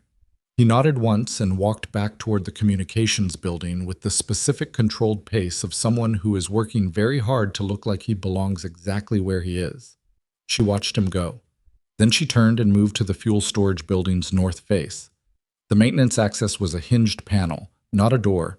2 feet by 3 feet, chest height from the ground, secured with a simple turn latch. She opened it and looked in with her tactical torch. Pipes, valves, and a red-handled manual shut off exactly where he had said it was. She reached in and closed the valve. Then she thought about what else she could do in 28 minutes and zero margin for error, and she started moving. Mott had the satellite communicator locked when she cleared the wire gap behind him. He was already transmitting. She could hear him reading coordinates in the controlled, rapid cadence of a soldier who has done time-critical target designation before and knows what happens when you rush the numbers. She crawled out from under the concertina and came up beside him. "I've got Vance," he said, handing her the handset. "Ward," she said into it. "Timeline has moved. Target is launching in..." She checked. 1 hour 34, we need the strike package in the air now. Vance's voice came back immediately, no trace of sleep in it. "Say again the timeline." 0200 launch window. That's our deadline for vehicle neutralization. After that, they're mobile and dispersed, and a strike package doesn't solve the problem, it just reduces it. A sound on the line that was not quite a word. "Ward, the package needs 50 minutes minimum from wheels up. Then they need to be wheels up in the next 15 minutes. The weather is your pilot's problem, Major. Mine is that there are 40-plus armed personnel in that compound getting ready to drive southwest, and I have 1 rifle and a laser designator." Silence. Then, "Stand by." They stood by. The wind came through the gully. She was aware of her leg in the specific way you become aware of an injury when adrenaline cycles down. Not acute, not emergency level, but a persistent loud signal that was getting harder to manage. She shifted her weight and breathed. "How's the leg?" Mott said, not looking at her. "Functional." "That's not what I asked. It's what I've got." He didn't push it. I was watching the compound below through his thermal scope, doing what she was doing, counting, timing, looking for signs that the activity level had changed, that something inside the wire had noticed the 5 quiet positions on the ridgeline above and was connecting the dots. The compound looked normal. Lights, patrol, generator hum. The clock was running. Vance came back at the 9-minute mark. "Package is airborne. Wheels up 2 minutes ago. 51 minutes to your position. You need designator lock by 0522. Elena looked at her watch. 0348, 94 minutes. "Understood. Ward out." She handed the communicator back to Mott, and they looked at each other in the dark. 94 minutes, he said. "And they'll start moving vehicles at 0200, which is 112 from now. So we have 18 minutes of overlap where the vehicles are in motion, but the package hasn't arrived." He worked this through. She watched him work it. "They can't move the vehicles if the fuel system is isolated," he said slowly. She said nothing. He looked at her. "You already closed the valve," he said. I closed the valve." "They'll find it when the vehicles won't start." "Yes." "That buys us maybe 10 minutes while they diagnose the problem and send someone to the maintenance access. 10 minutes is enough if we can slow the diagnostic." He stared at her. "How do you slow a fuel system diagnostic?" She had been thinking about this since she closed the valve. The maintenance access panel latched from outside, which meant it could also be secured from outside. She had not secured it when she left, because she had been moving fast, and because she had needed to get back to Mott. But she could go back, with something to thread through the latch, a piece of wire, a rifle cleaning rod, anything that would require tools to remove from inside the compound, which would slow the fix from 10 minutes to 20. 20 minutes plus the 10 they'd spend diagnosing got them to 30. 30 minutes of vehicles stationary while the strike package was inbound. It was the slimmest margin she had ever worked with. "I need to go back in," she said. "Absolutely not." "Mott." "Ward, you've been inside that wire twice. Your leg is..." "If they get those vehicles moving before the package arrives, they disperse. And the intelligence we delivered doesn't stop anything. It just tells command where a convoy used to be." She held his gaze. "You know I'm right." He was quiet.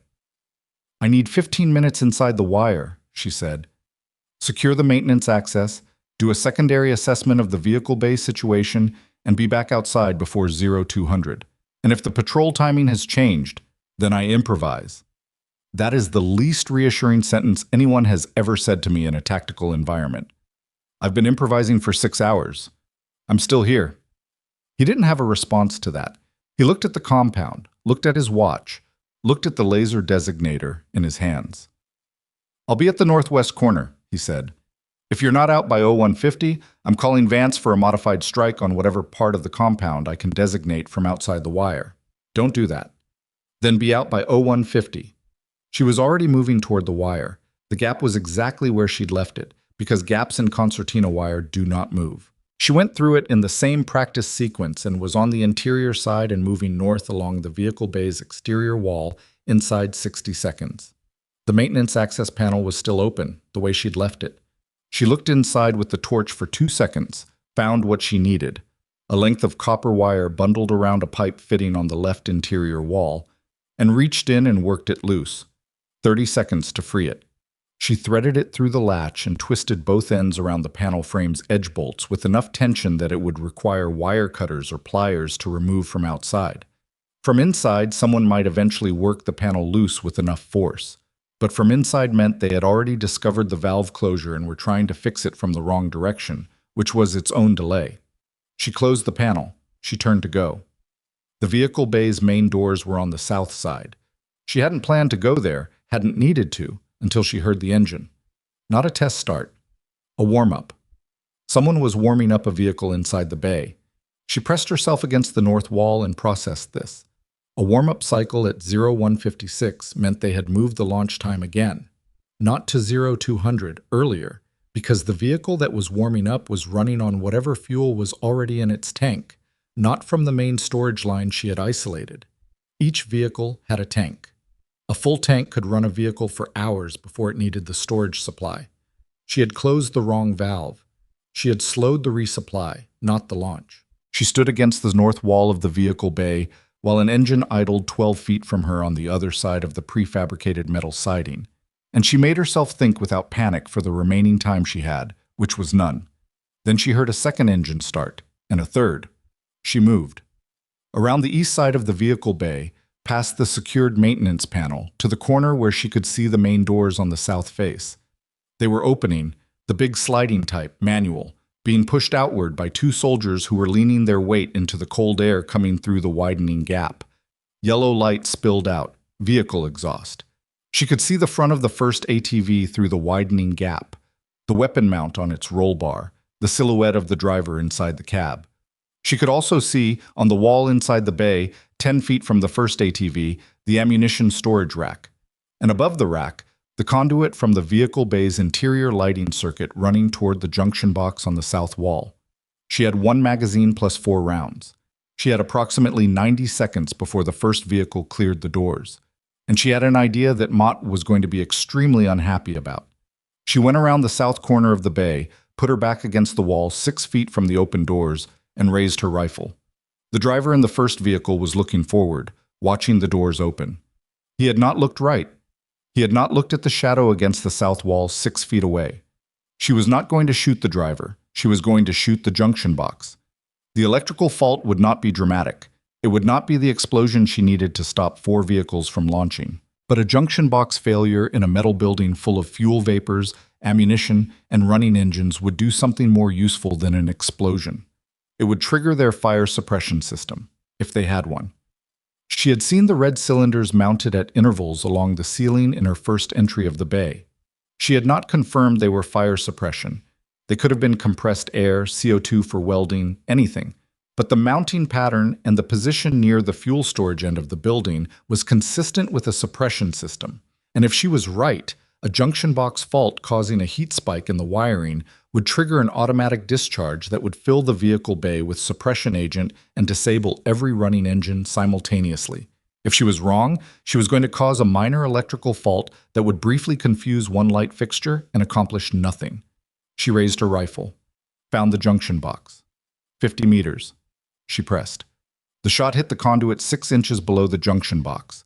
A glancing strike that cut through the insulation and shorted the live wire against the metal conduit housing. The arc was small and bright, and lasted less than a second before the circuit breaker tripped. The vehicle bay interior lights went out. Both soldiers pushing the doors open stopped and looked back inside. The first ATV's engine continued running. She waited. 1 second, 2. The driver of the first ATV was reversing slightly. Instinct, the reaction to sudden darkness, pulling back from the now open door rather than forward through it. 3 seconds. The red cylinders on the ceiling began discharging. The sound was enormous. Not an explosion, but a sustained roar of pressurized agent releasing simultaneously from 6 or 8 cylinders, filling the bay with white chemical cloud that boiled out through the open main doors and across the compound in a dense, expanding mass. The first engine coughed and died. The second. The third. Shouting erupted from inside the cloud, soldiers stumbling out through the doors, hands over their faces, coughing. The 2 who had been pushing the doors were already running, not toward a defensive position, just away from the discharge. The animal instinct of a body encountering something that felt like a weapon. Elena was already moving. She went north along the vehicle bay's exterior, away from the cloud, and she hit the wire gap at a pace that her leg was not prepared to sustain and did not care about its unpreparedness.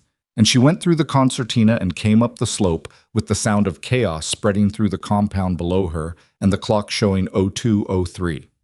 Mott was at the gully entrance. His expression when she appeared out of the dark was a specific combination of relief and exasperation that she had occasionally seen on Rourke's face and that she was beginning to recognize as the natural state of people who worked adjacent to her in difficult situations. "What was that?" he said. "Not quite a question." "Fire suppression discharge. Their vehicles aren't going anywhere." He stared at her. "You triggered their own fire suppression. Electrical fault in the junction box." "You shot their junction box." "I shot the conduit." He put his hand over his face briefly, then removed it. "We have 51 minutes until the package arrives," he said. 49. "And they're going to have the vehicle bay open and ventilated in 20. We need a secondary solution for the fuel tanks once the suppression agent clears." Ward. "What? You've been awake for... I know how long I've been awake. Your leg is going to be a problem after 49 minutes. Right now, it's a variable I'm managing." She was already scanning the compound below with her thermals, watching the chaos pattern of personnel responding to the discharge, where they were moving, which structures they were entering, whether anyone had oriented toward the ridgeline. "Set up the designator. I'll call the compound structure as a target if the vehicles start moving before the package arrives. That would put us at 800 meters from the compound, I'm aware." "Ward." His voice changed, something different in it. "You know I'd follow your lead on this." She looked at him. "But you've been running on fumes and a tourniquet for hours, and you just shot a junction box with a suppressed rifle from the south wall of a compound you've broken into 3 times tonight, and you need to hear from someone who is not currently running on the same fumes. You've done enough. We've done enough. We have a package 12 minutes out that is going to handle the vehicle bay. Our job for the next 49 minutes is to stay alive and paint the target." She held his gaze. She wanted to argue. She felt the argument forming, all the reasons why she needed to do more. Why 49 minutes was 49 minutes in which something could still go wrong. Why the margin was too thin to trust to a designator and a strike package without contingency. She felt it form and recognized it for what it was. Not tactics, momentum. The momentum of 6 hours of forward motion that had no natural place to stop, looking for somewhere to spend itself. She breathed it out. "Set up the designator," she said. "Find the best angle to the vehicle bay doors." He set up the designator. She set up her rifle and put her eye to the thermal scope and watched the compound below while the strike package closed the distance from the south, invisible in the storm, and the compound's personnel scrambled to understand what had happened to their launch window and their vehicle bay and their carefully scheduled night. The generator kept running, the lights stayed on, and somewhere inside the compound, in the communications building with the lit windows, a young man with 3 months and 29 days of a decision behind him sat at his console and did not move toward the vehicle bay or the fuel storage because someone had told him to stay where he was, and he had made the choice to listen. At 02:47, the first faint engine sound reached them from the south. Not a vehicle. Aircraft. High, fast, and descending from an angle the storm had kept invisible until now. "Package is on approach," Mott said. He had the designator active, the targeting beam painting the vehicle bay's main door section in a frequency the incoming aircraft could read and she could not see. 30 seconds to lock. She stayed on the scope, watched the bay. The suppression cloud had thinned, the main doors were still open, no vehicles had moved. "Lock," Mott said. "Designator is locked." The next 17 seconds were the longest she had spent on a hillside in her life, which was a meaningful statement. Then the vehicle bay stopped being a vehicle bay. The sound of the strike reached them a half second after the impact, the compression wave pushing through the cold air like a physical thing. Two distinct detonations that merged into one sustained roar as the fuel storage went secondary and the ammunition cooked off in a cascading sequence that turned the northwest corner of the compound into a column of light, visible from a distance she would later estimate at 30 kilometers. She stayed on the scope and watched the thermal image bloom and wash out and slowly return as the optics compensated, and she watched personnel moving away from the structure, and she ran her count again, and she looked for vehicle movement from the remaining ATVs and found none. The secondary detonations had reached the vehicle bay and done to the remaining machines what the suppression agent had only temporarily accomplished. 4 vehicles. Fuel storage. Ammunition cache. The assault column was not going anywhere. Not tonight, not next week. Not in any configuration that matched the document now folded against her chest. She took her eye off the scope. The light from the burning compound threw shadows up the hillside that moved and shifted like something alive. She could feel the heat on her face, faint at this distance, the edge of it. Mott was on the satellite communicator, running the post-strike report. She heard him saying, "Target neutralized," and "secondary detonations confirmed." And then her name. In the context of a longer sentence she wasn't fully tracking because her leg had chosen this moment to stop being a variable. She was managing and become something considerably more demanding of her attention. She sat down on the frozen ground. Not a planned sit. A controlled descent that her body negotiated without fully consulting her right knee hitting first, then her hands. Then she was sitting with her rifle across her lap and her back against a rock, and the light of the burning compound on her face. And she was looking at her left thigh and running a count of how long the tourniquet had been on, and coming up with a number that the field surgeon Vance had mentioned was going to have very strong opinions about. Mott crouched beside her. "Extraction is 20 minutes out," he said. "Different LZ. There's a clearing 800 meters north. Can you walk it?" She considered the question with more honesty than she had been applying to it for the last several hours. "Yes," she said, "but slower than before." "Then we start now." He stood and offered his hand. She looked at the hand. She took it. He pulled her up with the steady, practical effort of someone helping with a problem rather than making a statement, and she got her weight onto her right leg and found the balance point, and they started north through the dark, broken ground while the compound burned behind them and the storm moved overhead toward its end. And somewhere in the southern sky, the strike package was already turning back toward a base that had received a phone call from an operations duty officer who had just reclassified one soldier's status from killed in action to something considerably more complicated. The fire lit the ridge orange. It lit the snow. It lit the observation posts on the ridgeline crest, now empty and cold. And it lit the gully system and the frozen shelf and the wire gap in the northwest corner that had been used more times tonight than its designers had accounted for. Elena walked north with Mott's shoulder under her left arm and her rifle in her right hand, and she did not look back at what was burning. She had already seen everything she needed to see. The extraction helicopter came in low and fast from the north, running without lights. The pilot navigating on thermals and terrain mapping and weather that should have kept every sensible aircraft on the ground. Elena heard it before she saw it.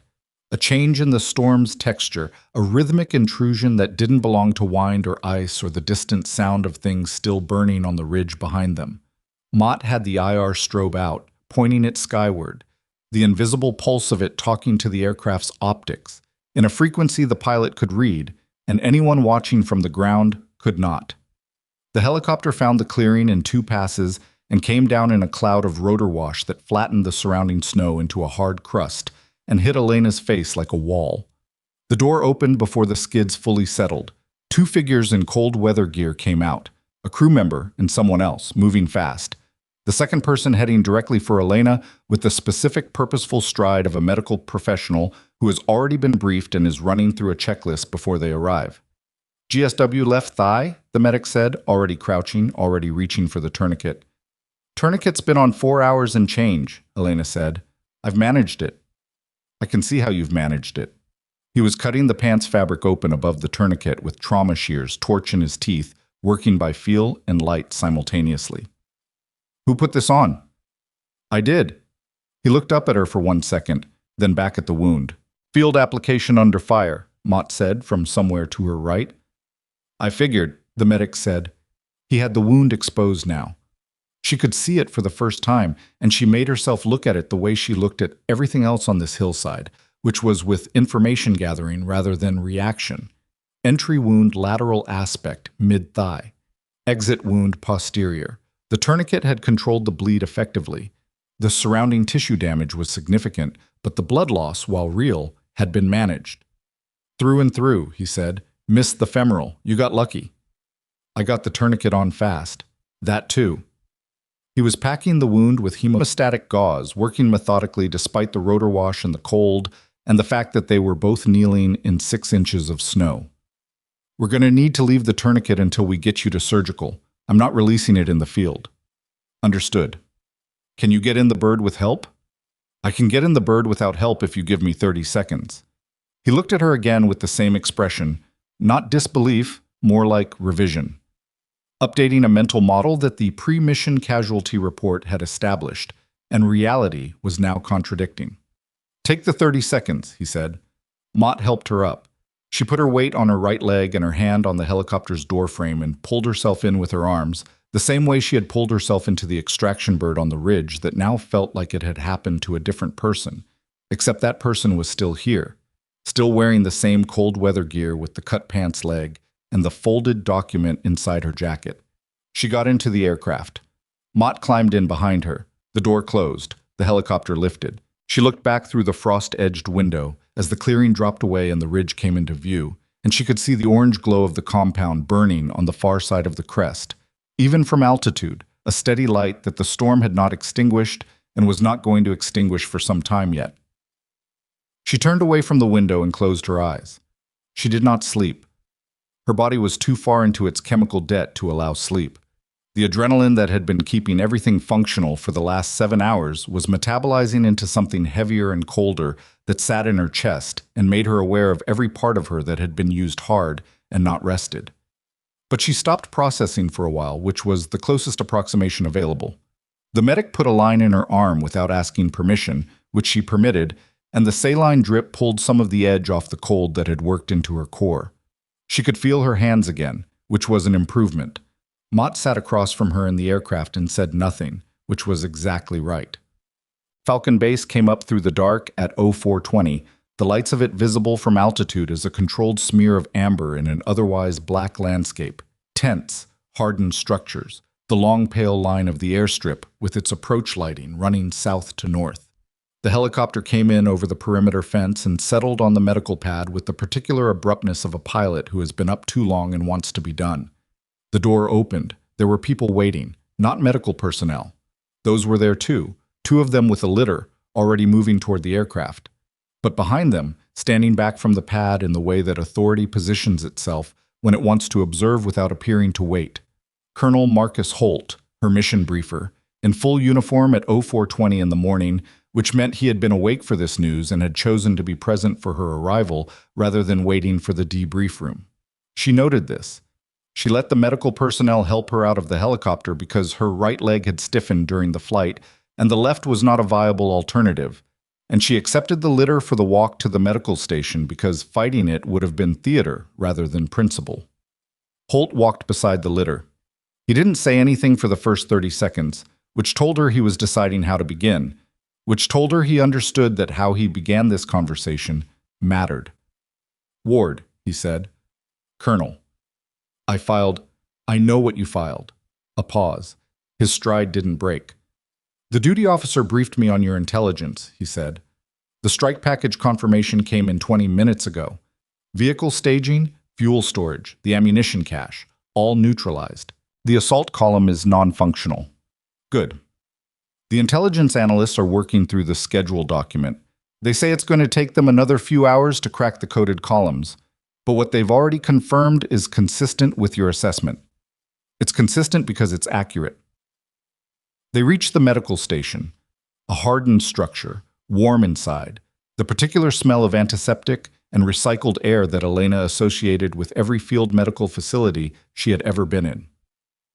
The litter crew moved her to an examination table and the surgeon appeared, a woman named Major Petra Haas, who Elena had met once before in a briefing context, and who approached the exposed wound with the focused efficiency of someone for whom patient inconvenience was a secondary consideration. Holt stayed in the room. Elena looked at him.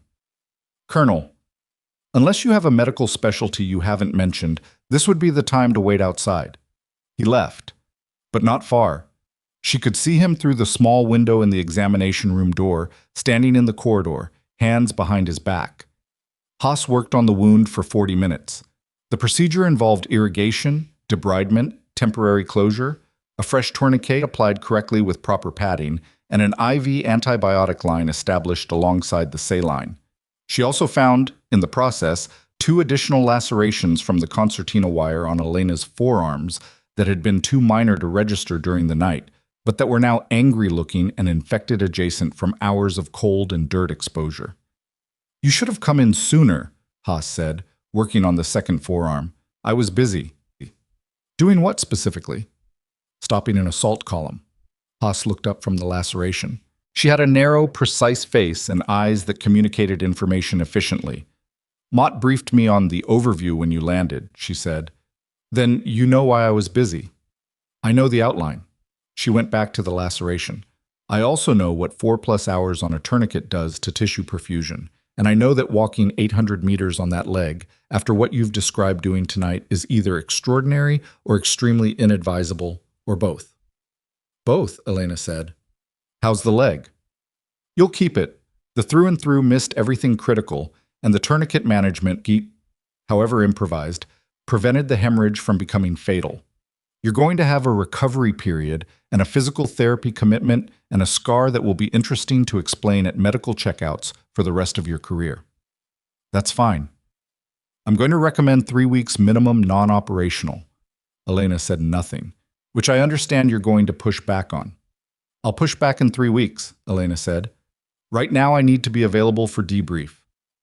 Haas taped the last laceration and stepped back and looked at her patient with the particular expression of a physician who has learned when an argument is structural rather than winnable. "You have 2 hours before I need you horizontal," she said. "After that, I'm making it a medical order." 2 hours is enough. Holt had the debrief room set up on the base's operations side. A table, chairs, a map board, and a recorder running that Elena was aware of from the moment she entered. 3 other people were present. Major Vance, the duty officer who had fielded her calls through the night, sitting at the table with a notebook, and the look of someone who had been running hot for hours and was managing the transition to sustained attention. A man Elena didn't recognize, in civilian clothes, no insignia. Intelligence officer, the kind whose rank wasn't marked because it was either very high or very deliberately ambiguous. And Lieutenant Conrad Vale. She stopped when she saw Vale. He was seated at the far end of the table, his hands folded on the surface in front of him, his face arranged in the careful neutrality of someone who has had time to prepare for an encounter they would have preferred not to have. She sat down across from him. Holt took the head of the table. "Captain Ward," he said. "For the record, this is a formal after-action debrief. Everything said in this room is recorded. You've been given your rights under Article 31 and have waived representation. Is that correct?" "It's correct."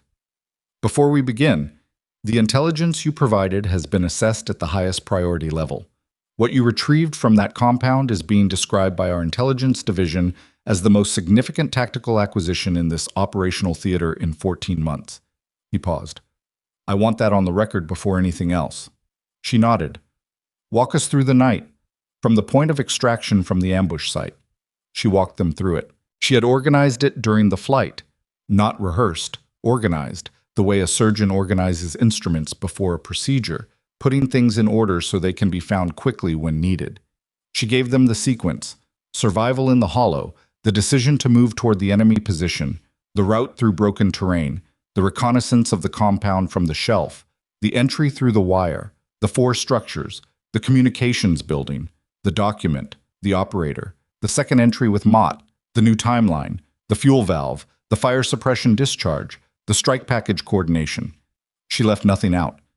When she reached the operator, the conscripted communications soldier who had come to find her in the shadow of the vehicle bay, she described the encounter factually, what he had said, what she had said, what information he had provided, and the instruction she had given him to stay inside his building. The civilian intelligence officer leaned forward at this point. You believe the information he provided was accurate, he said. It was phrased as a statement. The timeline shift he described matched what I observed. Vehicles warming up ahead of the 0200 schedule. If he was feeding misinformation, he would have sent me in the wrong direction. He sent me to the fuel valve, which was real. He could have been directed to give you partial truth to... He could have also not come to find me at all, she said. He had already been inside the wire while I was there. He had a window to alert the compound's security and didn't. He came to us voluntarily, unarmed, in the dark, with updated intelligence that turned out to be accurate. She held the intelligence officer's gaze. I'd call him a source. I'd call him a potential asset if someone has the competence to make contact before the compound site is processed. The intelligence officer wrote something. Vance was watching Elena with an expression that she was beginning to read as respect of the careful kind, the kind that doesn't perform itself because it isn't interested in performance. Holt said, "Let's talk about the extraction." The room changed temperature by a degree or two. Elena looked at Vale. He looked at the table. Lieutenant Vale filed an after-action report at OH 300, indicating that you were killed in action during the ambush and subsequent extraction, Holt said. He listed your cause of death as... He consulted the document in front of him.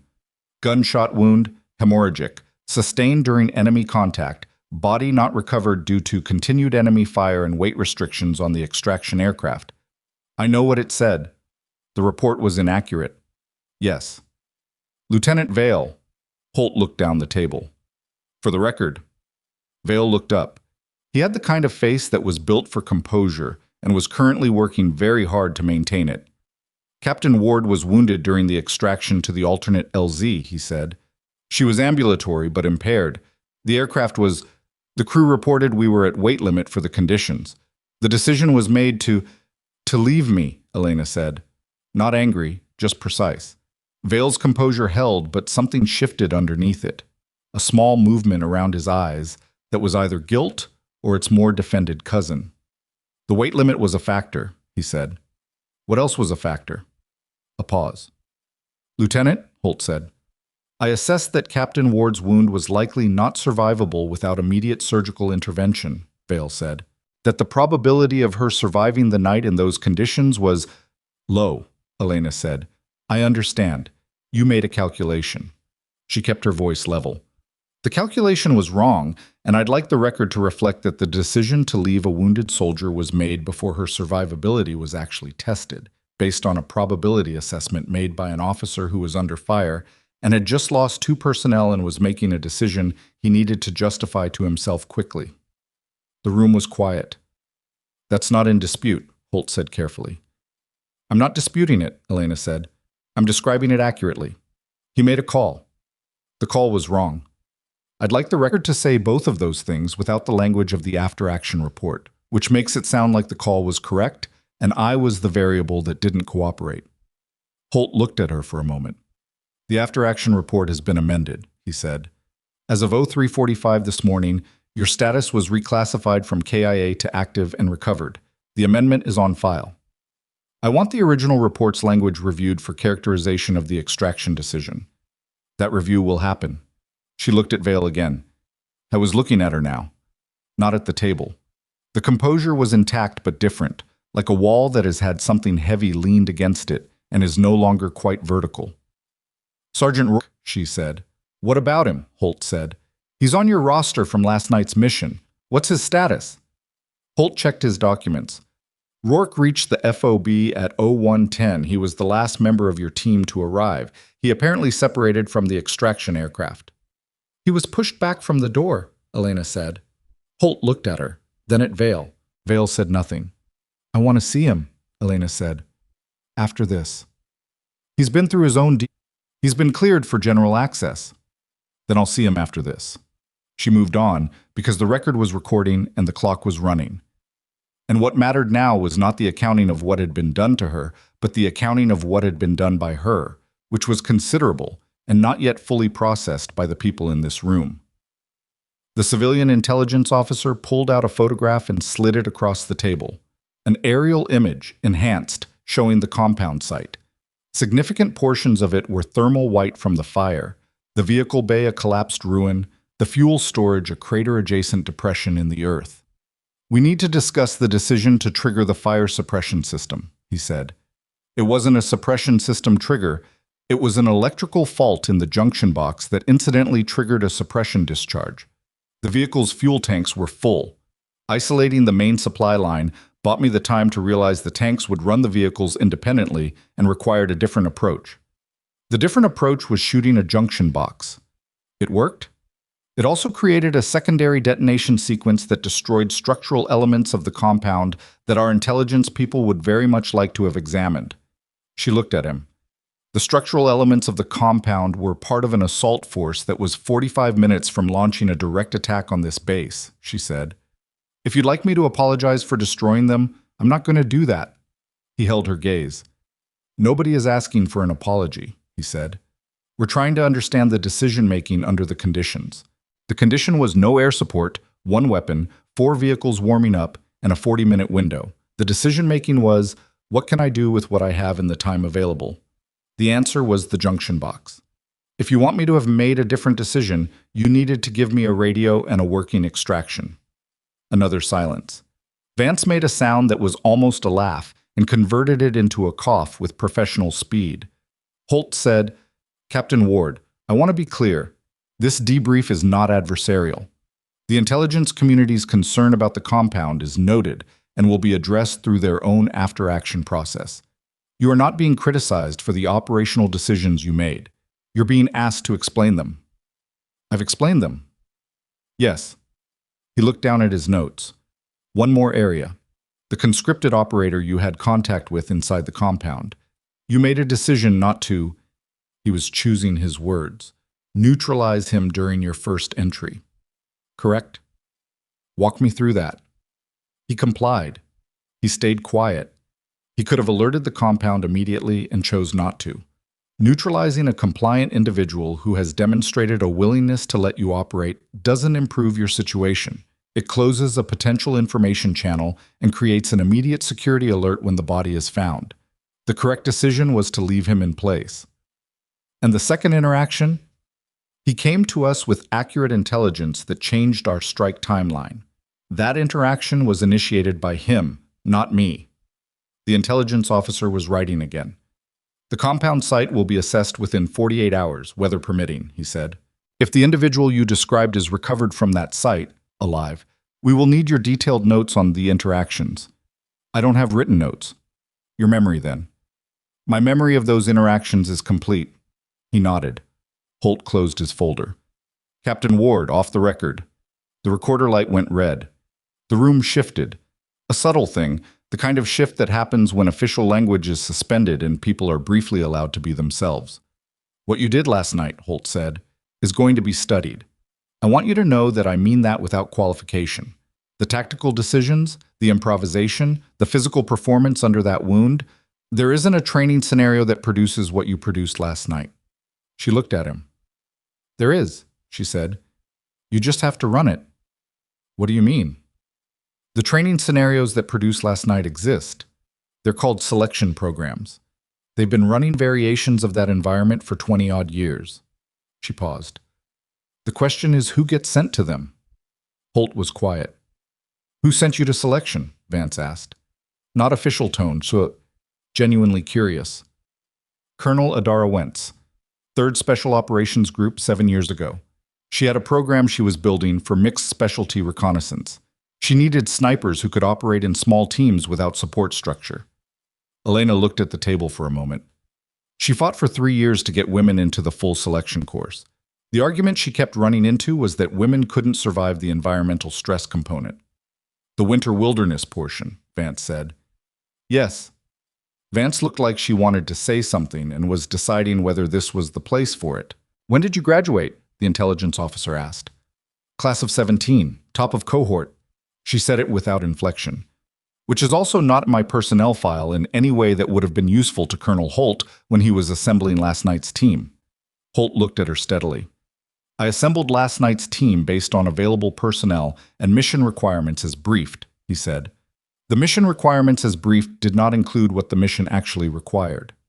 They rarely do. No. He was quiet for a moment. Your file lists you as a reconnaissance specialist with sniper qualification. It does not list your selection cohort placement, your environmental survival certification, your close quarters assessment score, or your language qualification in, he glanced at his notes, 3 operational languages. My file is accurate to what was reported when I was transferred to this unit 8 months ago, and what was reported was incomplete. What was reported was what my previous commanding officer chose to include. The room understood what that sentence meant without requiring elaboration. Elena watched understanding move across 3 different faces in 3 different ways. Holt, with something between frustration and chagrin. Vance, with a flat recognition that said she had seen variations of this mechanism before. The intelligence officer, with the particular stillness of someone adding new data to an existing file. Vale, at the far end of the table, said nothing. He had been saying nothing for most of this debrief, which she had noticed and not remarked upon. I was not a stupid man. His tactical decisions in the field had been competent up until the extraction, and his silence now was its own form of competence. The recognition that anything he said in this room would make his situation worse rather than better. She did not feel what she had expected to feel, looking at him. She had expected anger or the hot satisfaction of someone watching an accounting begin. What she felt was closer to indifference, which surprised her. He had made a bad call in a bad moment, filed a report that covered himself, and was now sitting in a room where the filing of that report was being reviewed by his commanding officer and recorded for the official record. That was its own consequence. She didn't need to add to it. What she needed was for the record to be accurate. That was already happening. I want one thing clarified, she said. Holt looked at her. The amended after-action report. I wanted to reflect clearly that the extraction aircraft departed while I was at the door. Not before I reached the LZ. I was at the door. I was reaching for the frame. The aircraft departed while I had physical contact with it. The room was very quiet. Vale looked down. That distinction is important to you, Holt said. Yes. Because it changes the characterization of the decision from wounded soldier reached the LZ after departure to the accurate characterization, she said. Holt wrote something on his notepad. It will be reflected accurately, he said. She nodded. The recorder went green again. She hadn't asked for it. Holt had signaled Vance with 2 fingers, and Vance had reached across and hit the switch. The official portion resumed. They spent another 40 minutes on operational details, precise coordinates, timings, structural assessments of the compound she had observed, the patrol patterns, the signal equipment she had seen in the communications building. The intelligence officer ran through a series of photographs, aerial imagery from previous surveillance passes, and she identified what she had seen on the ground with enough specificity that he began to visibly relax, which told her he had come into this room uncertain whether what she was describing was going to hold up against the imagery, and was now finding that it held up precisely. When Holt closed the session, he stood and extended his hand across the table. She shook it. There's a review board convening in 3 days, he said, for the mission, for the extraction, for the amended report. I want you healthy enough to be present. I'll be present. Haas will have opinions. I know what Haas's opinions are. I'll be present. He almost smiled. Not quite. Rourke was in the transit tent on the base's east side, which was where personnel waited when they'd been cleared for debrief and hadn't yet been assigned to recovery quarters or onward transport. He was sitting on a cot with a cup of something hot in both hands, and the specific empty look of someone who has stopped processing temporarily because processing had reached its limits. He saw her when she came in. He stood up. She crossed the tent and he was going to say something. She could see it on his face, the sentence forming, the thing he had been holding since the clearing, the expression she had been unable to read from 6 feet up in a departing aircraft. Don't, she said. He stopped. Whatever you're about to say about the extraction, don't. I know what happened. I saw your face. He closed his mouth. She sat down on the cot opposite him because her leg was sending signals she was no longer in a position to manage with forward motion. He sat back down. You were pushed back, she said. Yes. By Vale. Yes. Did you file it in your debrief? Word for word. She nodded. They sat for a moment in the particular silence of 2 people who have been through something that doesn't have appropriate language yet. I thought you were dead, he said. Quiet. Just a statement. I know. I mean, Ward, I have been sitting in this tent for 4 hours, genuinely believing, I know, Rourke. He looked at her. His wide, honest face was doing several things at once and not managing to organize them. You broke into an enemy compound, he said, by yourself, with a bullet in your leg. Twice. With a bullet in my leg. Twice. The second time with Mott. Who is Mott? Recon 27, good operator. Has opinions about my decision-making that he expresses with more restraint than most people manage. Rourke looked at her for a long moment. I want to be annoyed at you, he said finally, for doing that alone without... You weren't there. I know I wasn't there. That's what I'm annoyed about. She understood this. It was not a logical annoyance, and he knew it wasn't a logical annoyance, which was exactly why it was the kind of annoyance that two people who have worked together for 3 deployments can say out loud without it meaning the wrong thing. How's your leg? He said. Haas says I'll keep it. That's the most alarming version of fine I've ever heard. It's Haas's version. She's efficient. He looked at her wound, the fresh bandaging visible below the cut pants leg, and then away, the specific looking away of someone who has been trained not to project emotion onto other people's physical states, and is applying that training with some effort. The review board is in 3 days, she said. I know. I'll be there. Your testimony about the extraction, word for word, he said again. All of it, including what I heard Vale say to the crew chief. She looked at him. What did Vale say to the crew chief? Rourke held her gaze. He said, and this is exact, she's not going to make it anyway. We can't hold. The tent was quiet around them. Before or after the aircraft departed, she said. Before. 30 seconds before. When you were still at the door. She absorbed this. That goes in the record, she said. It's already in the record. I said it verbatim in my debrief. He watched her. Holt's going to have a problem. Holt's going to do his job, she said. Whatever that produces is what it produces. She didn't say anything else about Vale. Not because she was protecting him. His decisions were in the record now, in Rourke's words and hers, and the amended after-action report, and the review board would do what review boards do. She didn't say anything else because Vale had become a smaller part of the picture in the last few hours, and the picture itself had gotten considerably larger. Haas came in at 07:30 with the expression of a physician who has given someone a 2-hour window and is checking whether that window is being respected. Horizontal, she said. Now. 5 minutes. Ward. 5 minutes, Haas. Haas stood in the tent entrance with her arms crossed and said nothing, which was its own kind of 5 minutes. Elena looked at Rourke. The selection cohort records, she said. My personnel file is missing my cohort placement and several associated certifications. I need someone to formally request that the complete file be pulled from Special Operations Command and attached to my unit record. I can make that request. I know you can. I'm asking you to. He nodded. No ceremony about it, just the nod of a person who understands what they've been asked to do and intends to do it. The intelligence officer at the debrief, she said, he's going to want a follow-up conversation about the compound contact. If he comes to you before he comes to me, I'll route him to you directly. Good. She stood. Her leg made its objection known in no uncertain terms, and she absorbed it and began moving toward the exit, because horizontal was what was next, and what was next was what you did. She passed Haas on the way out. 2 hours wasn't 5 minutes, Haas said. It was close enough. It was 4 hours and 17 minutes. Lena did not have a response to that because it was accurate, and she had the particular honesty of someone who had been navigating by accurate information all night and was not going to stop now just because the information was uncomfortable. She walked to the recovery quarters with Haas alongside her, and she passed the operations building where lights were on and personnel were moving with the energy of a base that had just learned something significant about the threat picture around them. And she passed the communications array where someone was running cables in the pre-dawn dark.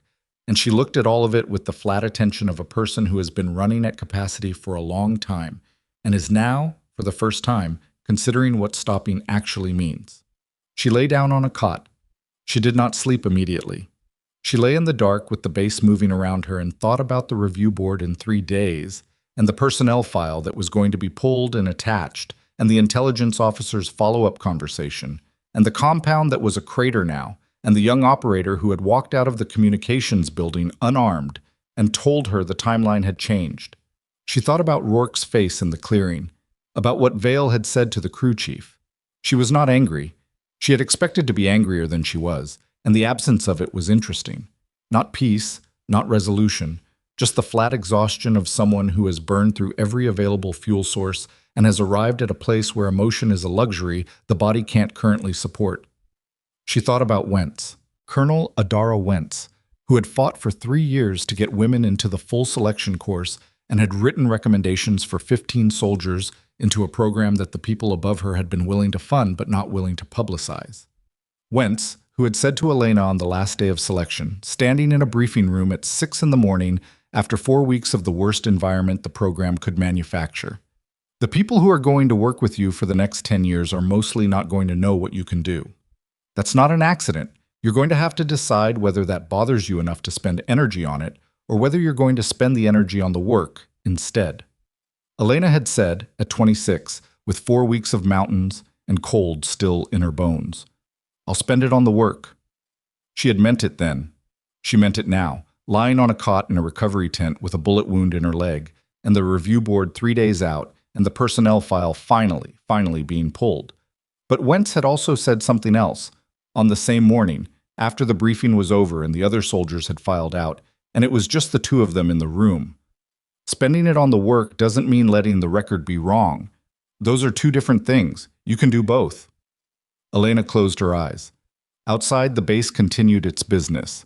Somewhere, analysts were working through the coded columns of a schedule document that had been retrieved from an enemy communications console by someone their own system had recorded as dead. Somewhere, an intelligence officer was writing notes about a conscripted soldier who had chosen compliance over alarm and then walked into the dark to share what he knew. Somewhere, a review board was being assembled for a conversation about an extraction decision and the language of an after-action report and what it means when the record says one thing and the truth says another. The record was going to say something different in 3 days. She was going to make sure of it. She slept. She slept for 11 hours. Not the light, interrupted kind of sleep that comes after sustained stress, where the body rests and the mind keeps running. She went under completely, the deep unconscious kind that has no texture or memory, just a hard stop, and then daylight through a tent panel, and the smell of coffee from somewhere close enough to register before she fully understood where she was. Her leg told her immediately. Not the emergency signal of the night on the ridge, but the slower, heavier pain of tissue that has been traumatized and is now in the less dramatic phase of making its damage known. She lay still for 30 seconds and took stock. Both hands functional. The forearm lacerations ached under their dressings. Her shoulders and upper back carried the specific soreness of hours of low crawling and rifle work that no amount of training fully inoculates against. Her left thigh was a tight, hot weight that responded to the smallest movement with a signal that was below acute but well above ignorable. She sat up. Haas appeared in the doorway of the recovery space with the timing of someone who had been waiting for movement sounds. "You slept," Haas said. "I did. 11 hours and 12 minutes. You were counting." "I had a monitor on the cot." Haas came in and crouched to look at the wound dressing without asking. "The inflammation has reduced. You're not running a fever, which given the wound environment is, frankly, better than I expected." She stood. "The review board is in 36 hours. I'm going to let you be ambulatory, but I want you off the leg between now and then as much as you can manage." "I'll manage what I can manage." That sentence worries me more every time you say it. Haas set a tray on the folding table beside the cot. Food, 2 medication cups, a water bottle. "Eat. Take both. Don't argue about the pain management because you need functional cognition for the board, and untreated pain degrades cognition whether you believe it does or not." Elena ate without arguing. Haas left. Rourke came in 20 minutes later with his own coffee and the look of someone who had slept a normal amount, and felt guilty about it. He sat in the folding chair across from her cot, and they existed in the same space for a while without requiring it to be anything more than that. "The intelligence officer," she said eventually, "came by twice. I routed him to you both times. He left a contact card." Rourke set it on the tray. "His name is apparently Declan Marsh, which sounds like something a novelist invented." What did he want? First visit. Follow up on the compound contact, like you said. Second visit. Rourke paused. He wanted to tell you that the compound site was assessed this morning. Weather cleared enough for a ground team. She looked at him. The operator, she said. Alive. Found in the communications building. He apparently hadn't moved from it. Rourke watched her face. Marsh said he's been cooperative in a way that is apparently, his word, remarkable. That's the second time he used that word in 2 visits. She thought about the young man with 3 months and 29 days behind him, walking unarmed into the dark compound to find a stranger and give her accurate information. The expression on his face that she had finally, somewhere in the 11 hours of deep sleep, managed to resolve. Not relief at being controlled, relief at having found the moment he had been waiting for. The specific relief of a door opening that has been locked for a long time. Good, she said. Marsh wants an hour with you before the board. He can have 30 minutes. Rourke almost smiled. I'll tell him 45 and let him negotiate down. She looked at him. You've been managing my schedule, she said. Someone had to. You were unconscious. I was sleeping. Heroically unconscious, then. He drank his coffee. Holt also came by. Didn't want to wake you. Said to tell you the full personnel file came through from Special Operations Command last night. She was quiet. He said, and I'm quoting because I thought you'd want the exact words, I owe this unit an explanation for how that file was incomplete for 8 months, and I owe Captain Ward an apology for operating without it. She looked at the tray, at the contact card with Declan Marsh's name on it. That's more than I expected from him, she said. I think he's a better officer than last week's mission made him look. Most people are, she said. That's the problem. You only find out in the moment that actually counts. Marsh was precise and efficient, which she appreciated. He sat across from her in the small briefing room Holt had set aside. No recorder this time, just a notebook and a pen, and the careful attention of someone whose job was to extract maximum information from minimum time. He had her account of both interactions with the compound operator within 20 minutes, cross-referenced against what the operator himself had said during his initial assessment, and his questions were specific rather than exploratory, which told her the initial assessment had gone well, and he was filling gaps rather than building from scratch. He confirmed the timeline shift and the reason for it, Marsh said. He also provided additional detail on the command structure of the compound that is significant. How significant? The assault column was not an independent operation. It was the forward element of a larger coordinated movement. 3 additional staging areas, different locations, same target. He paused. The FOB would have been hit from 4 directions simultaneously. She sat with this. We had intelligence on one, she said. We had fragmented signals traffic suggesting coordination. The analysts were treating it as a single-point operation because the document you retrieved only covered this compound's element.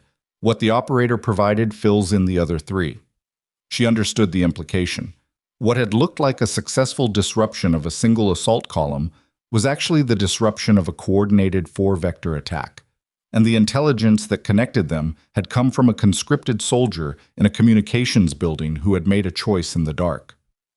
His status, she said, currently in protective custody pending formal processing. He's cooperating fully. Marsh looked at her. You read him correctly.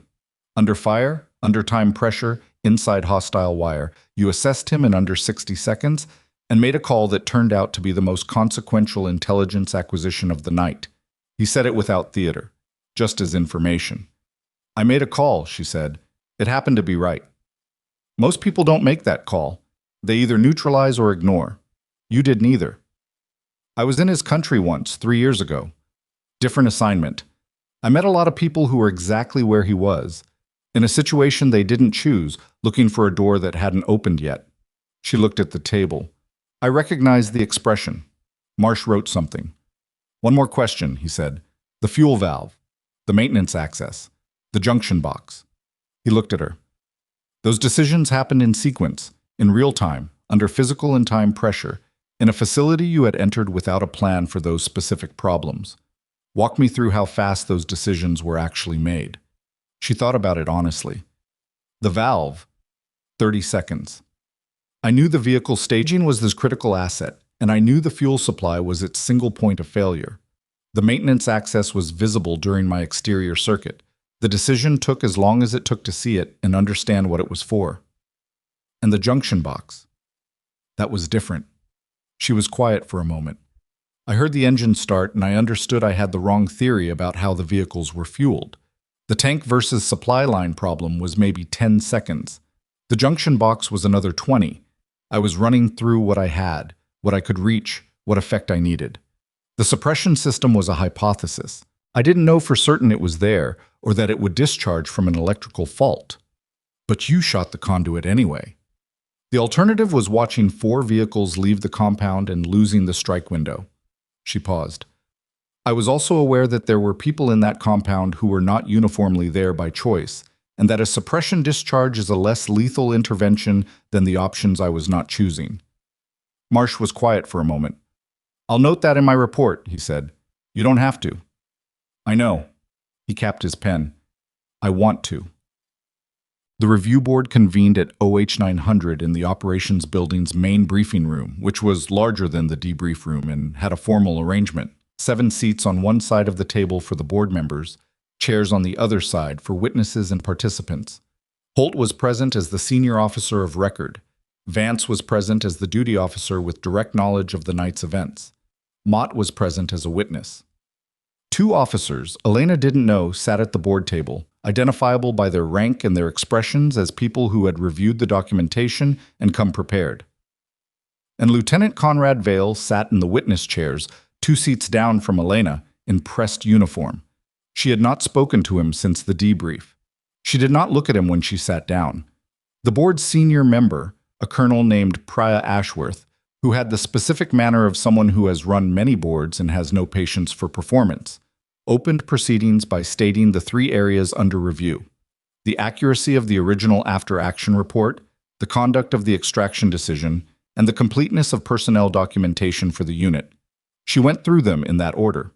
The after-action report took 40 minutes. Rourke's testimony was exact and timed and included the verbatim statement he had overheard Vale make to the crew chief. Vale's own testimony, when it came, was different from his debrief account in one notable way. He did not attempt to defend the report's language as accurate. He said, twice, in slightly different formulations, that the after-action report reflected his assessment at the time and that his assessment had been wrong. He did not say he was sorry. Elena had not expected him to. Ashworth asked him directly.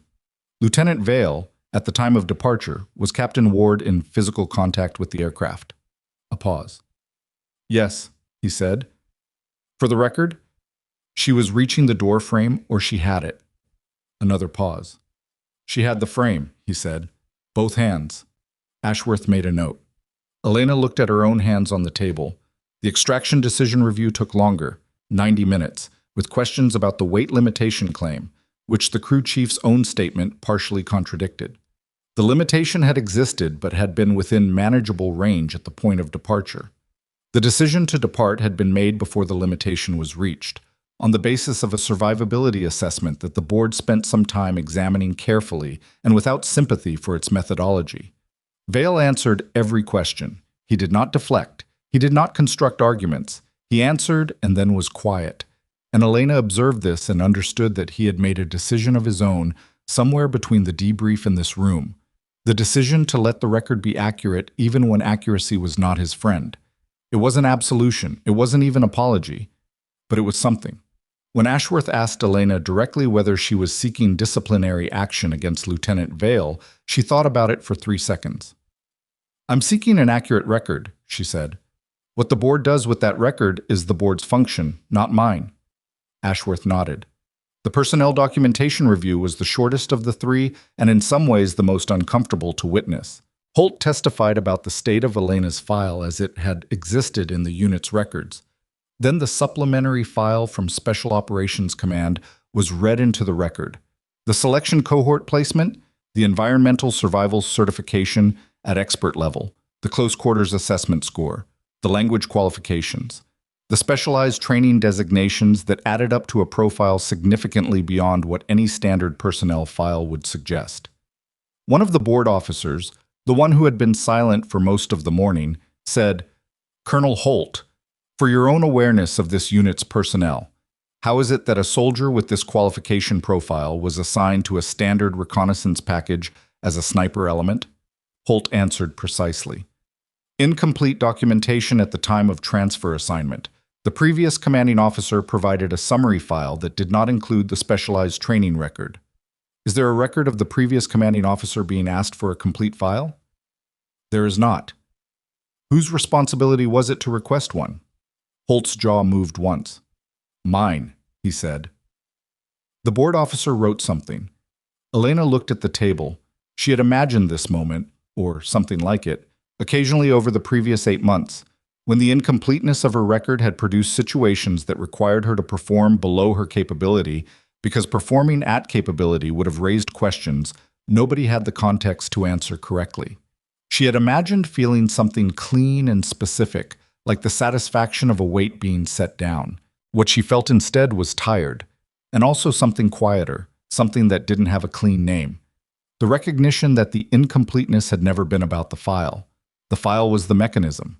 The actual thing was the decision, made by a previous commanding officer, to exclude what he knew, because including it would have required him to treat her differently than he preferred to.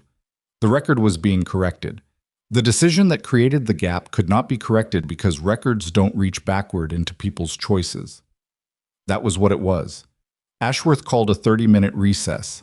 Elena was in the corridor outside the briefing room, weight on her right leg, looking at the base through a narrow window that showed the airstrip and a pale winter sky that had finally cleared overnight, actual blue, the first she had seen in 2 days.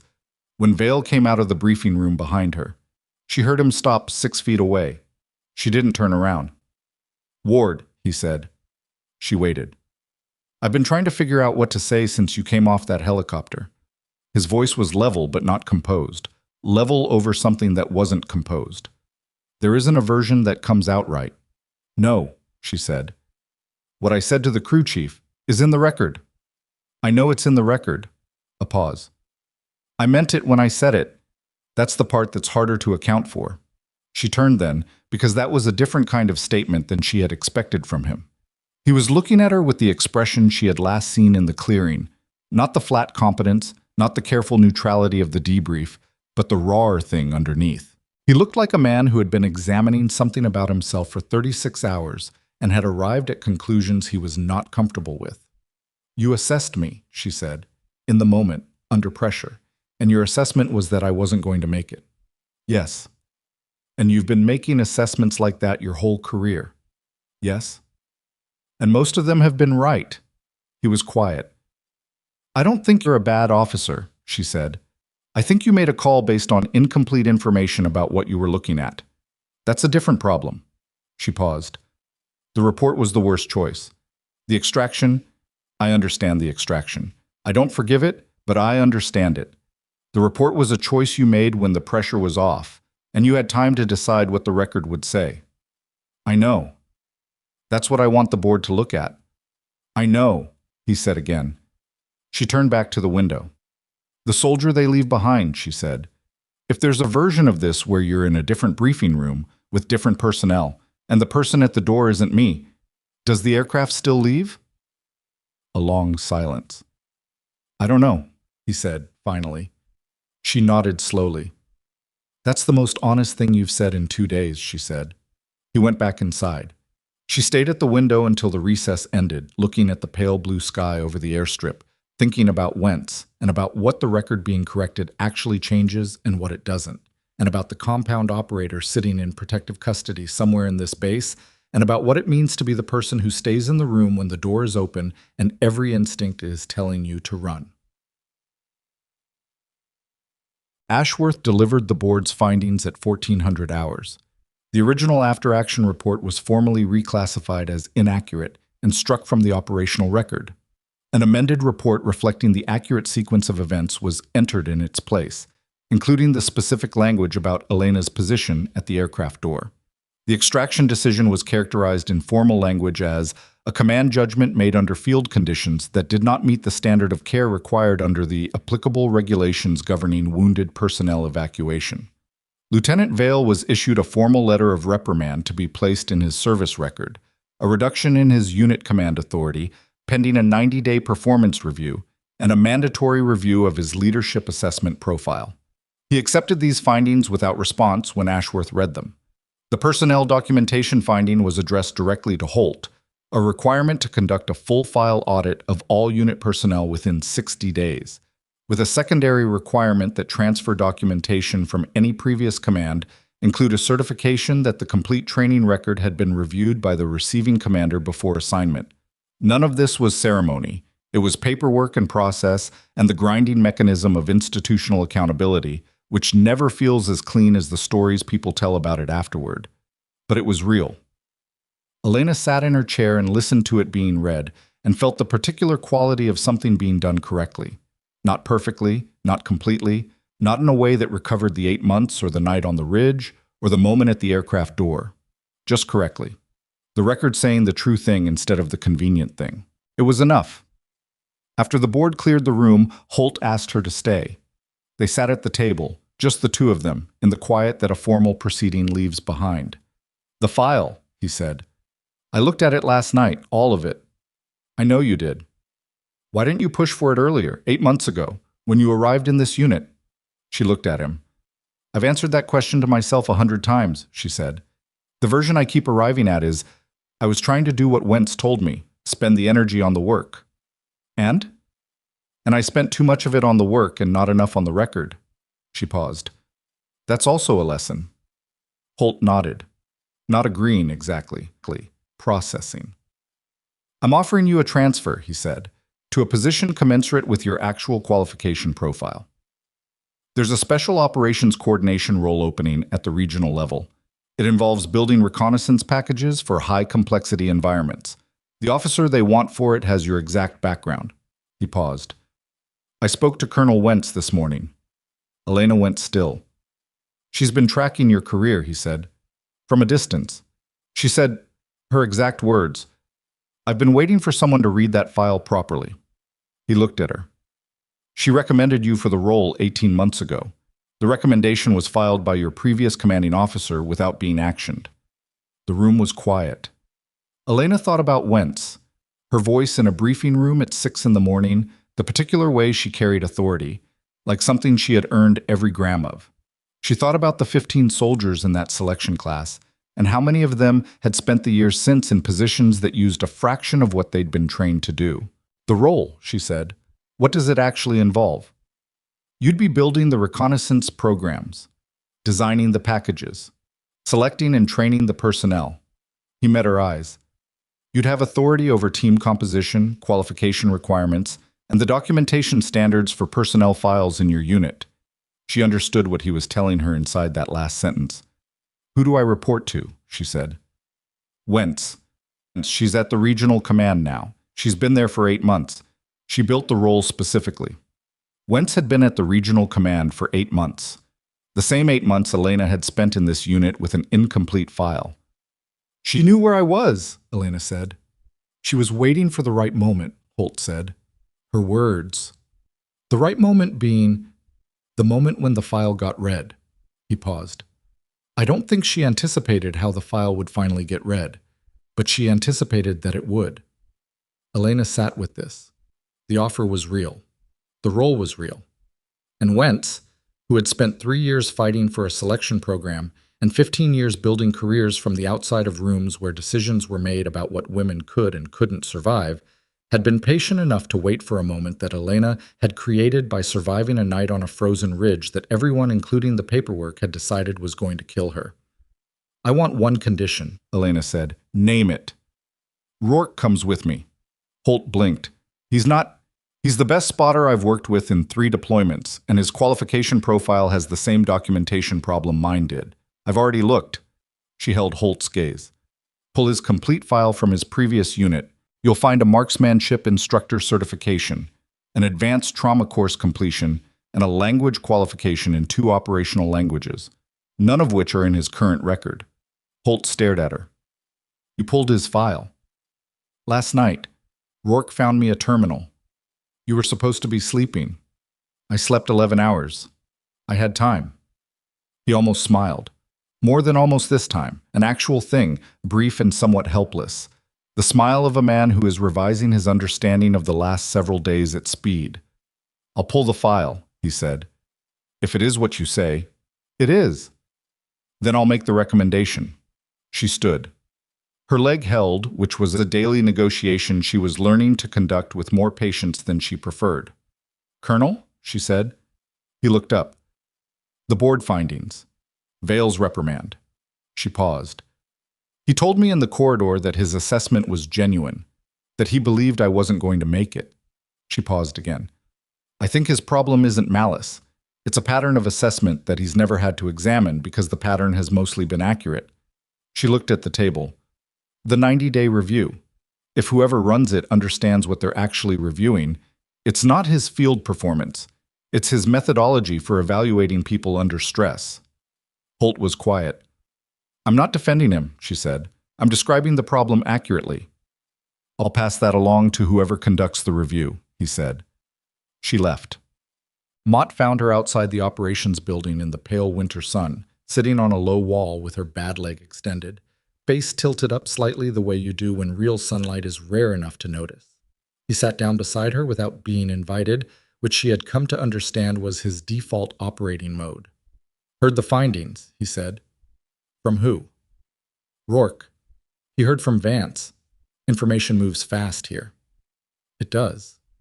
He was quiet for a moment. Not the silence of someone building to something, just the silence of someone who is comfortable being where they are. She had noticed this about him during the night on the ridge. He didn't fill space with noise, which was rarer than it should be. The regional role, he said. Wentz's program. She looked at him. Rourke again, he said. Is there anything Rourke hasn't told you? He mentioned Rourke going with you, which is correct. He didn't mention whether there were other slots. He looked at her. I have 11 years in recon. My qualification file is... He paused. Probably in better shape than yours was. But I've been doing this in the same unit for 4 of those 11 years, and I've been thinking about whether that's the right use of the 4 years after it. She studied him. Wentz's program, she said. It's not a promotion path in the conventional sense.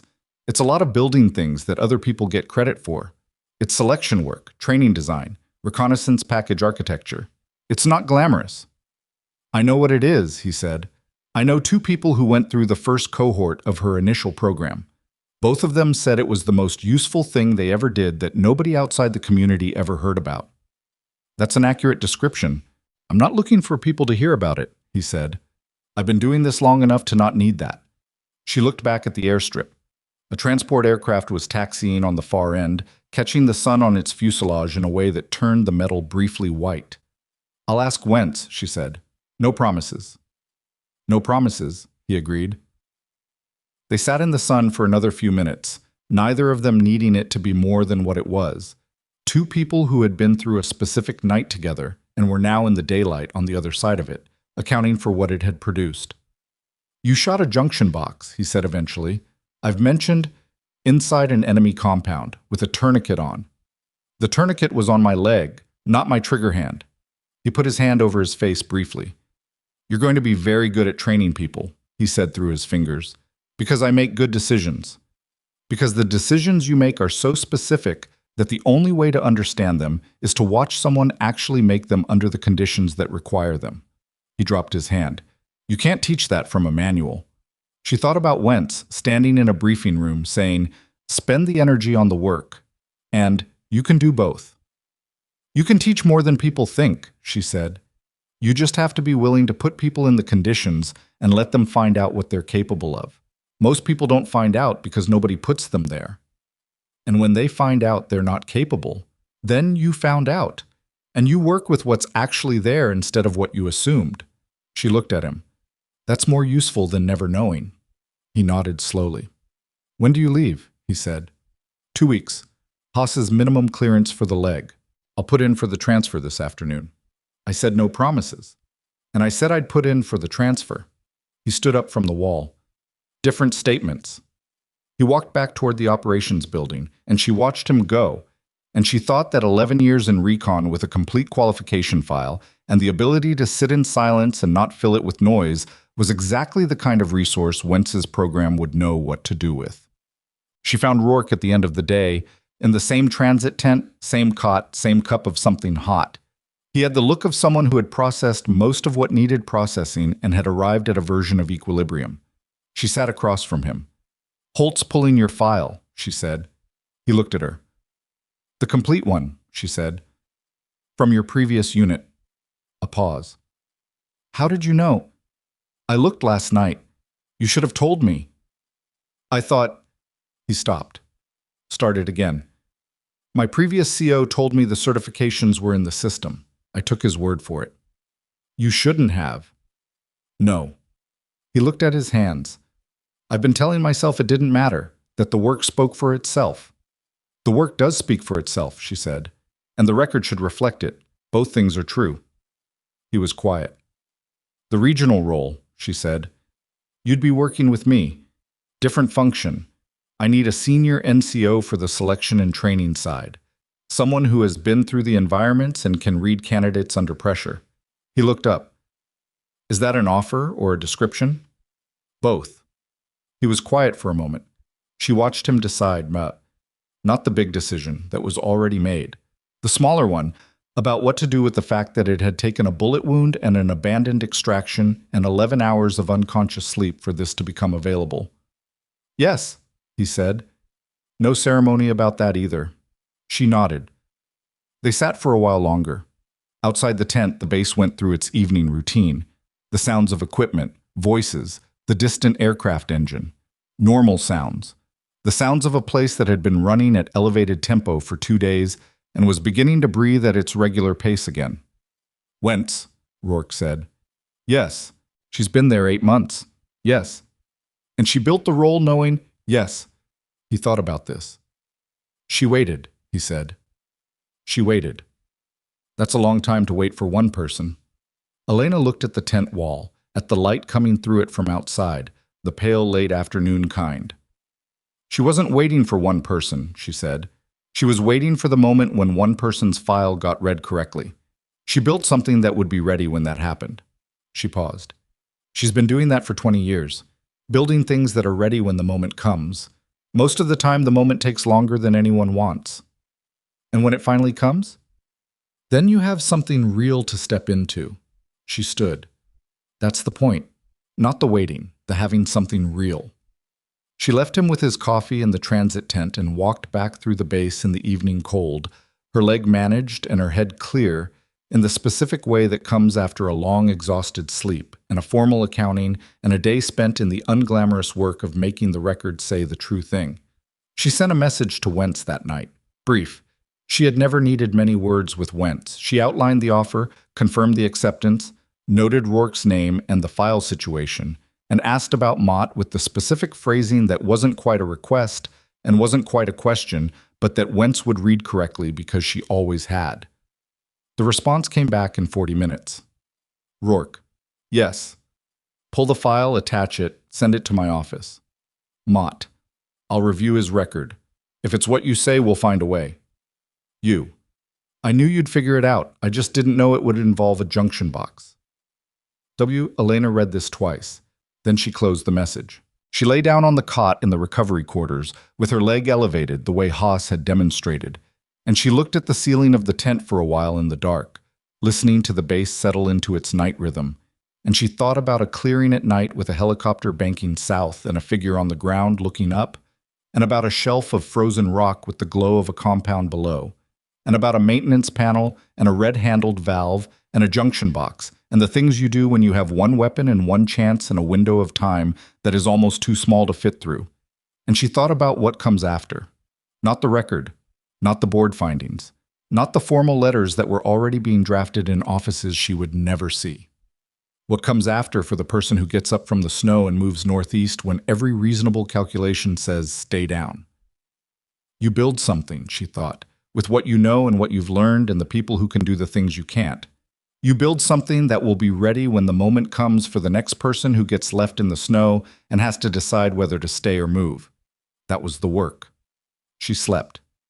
2 weeks later, she boarded a transport aircraft heading south, walking without a cane for the first time since the Ridge, still slow, still careful, the leg a daily negotiation that the physical therapist had promised would improve, and that Elena chose to believe because the alternative wasn't useful. Rourke was beside her, Mott was 3 seats back, his transfer approved after Wentz reviewed his file and sent a single word back, obviously.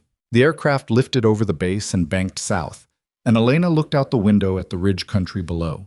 The frozen lines of it, the white ridge lines under the pale sky. Carson Ridge somewhere in that landscape, invisible from this altitude, already half covered by new snow. She looked at it until the aircraft banked away and the ridge country was behind them. Then she looked forward.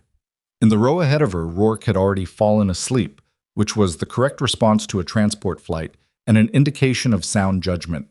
Mott was reading something on a tablet, and he looked up and caught her eye and gave her the specific nod that meant nothing in particular and everything in context. The nod of a person who is where they chose to be. She nodded back. The aircraft flew south into the pale winter sky, and behind them the ridge was already becoming weather again. Snow and wind, and the kind of cold that doesn't negotiate. And somewhere beneath it, filed correctly now, with complete documentation and an amended report and a board finding that said what actually happened, was the record of a night that had been the worst and most necessary thing Elena Ward had ever survived. The record was right. The rest was work. And there has never been a person written off, left behind, or counted out by a report, a file, a room full of people making assumptions, or a helicopter lifting away in a blizzard, who didn't deserve someone willing to make the record say the true thing. That's all it takes, sometimes. Not rescue. Not a second chance. Just the truth, written down,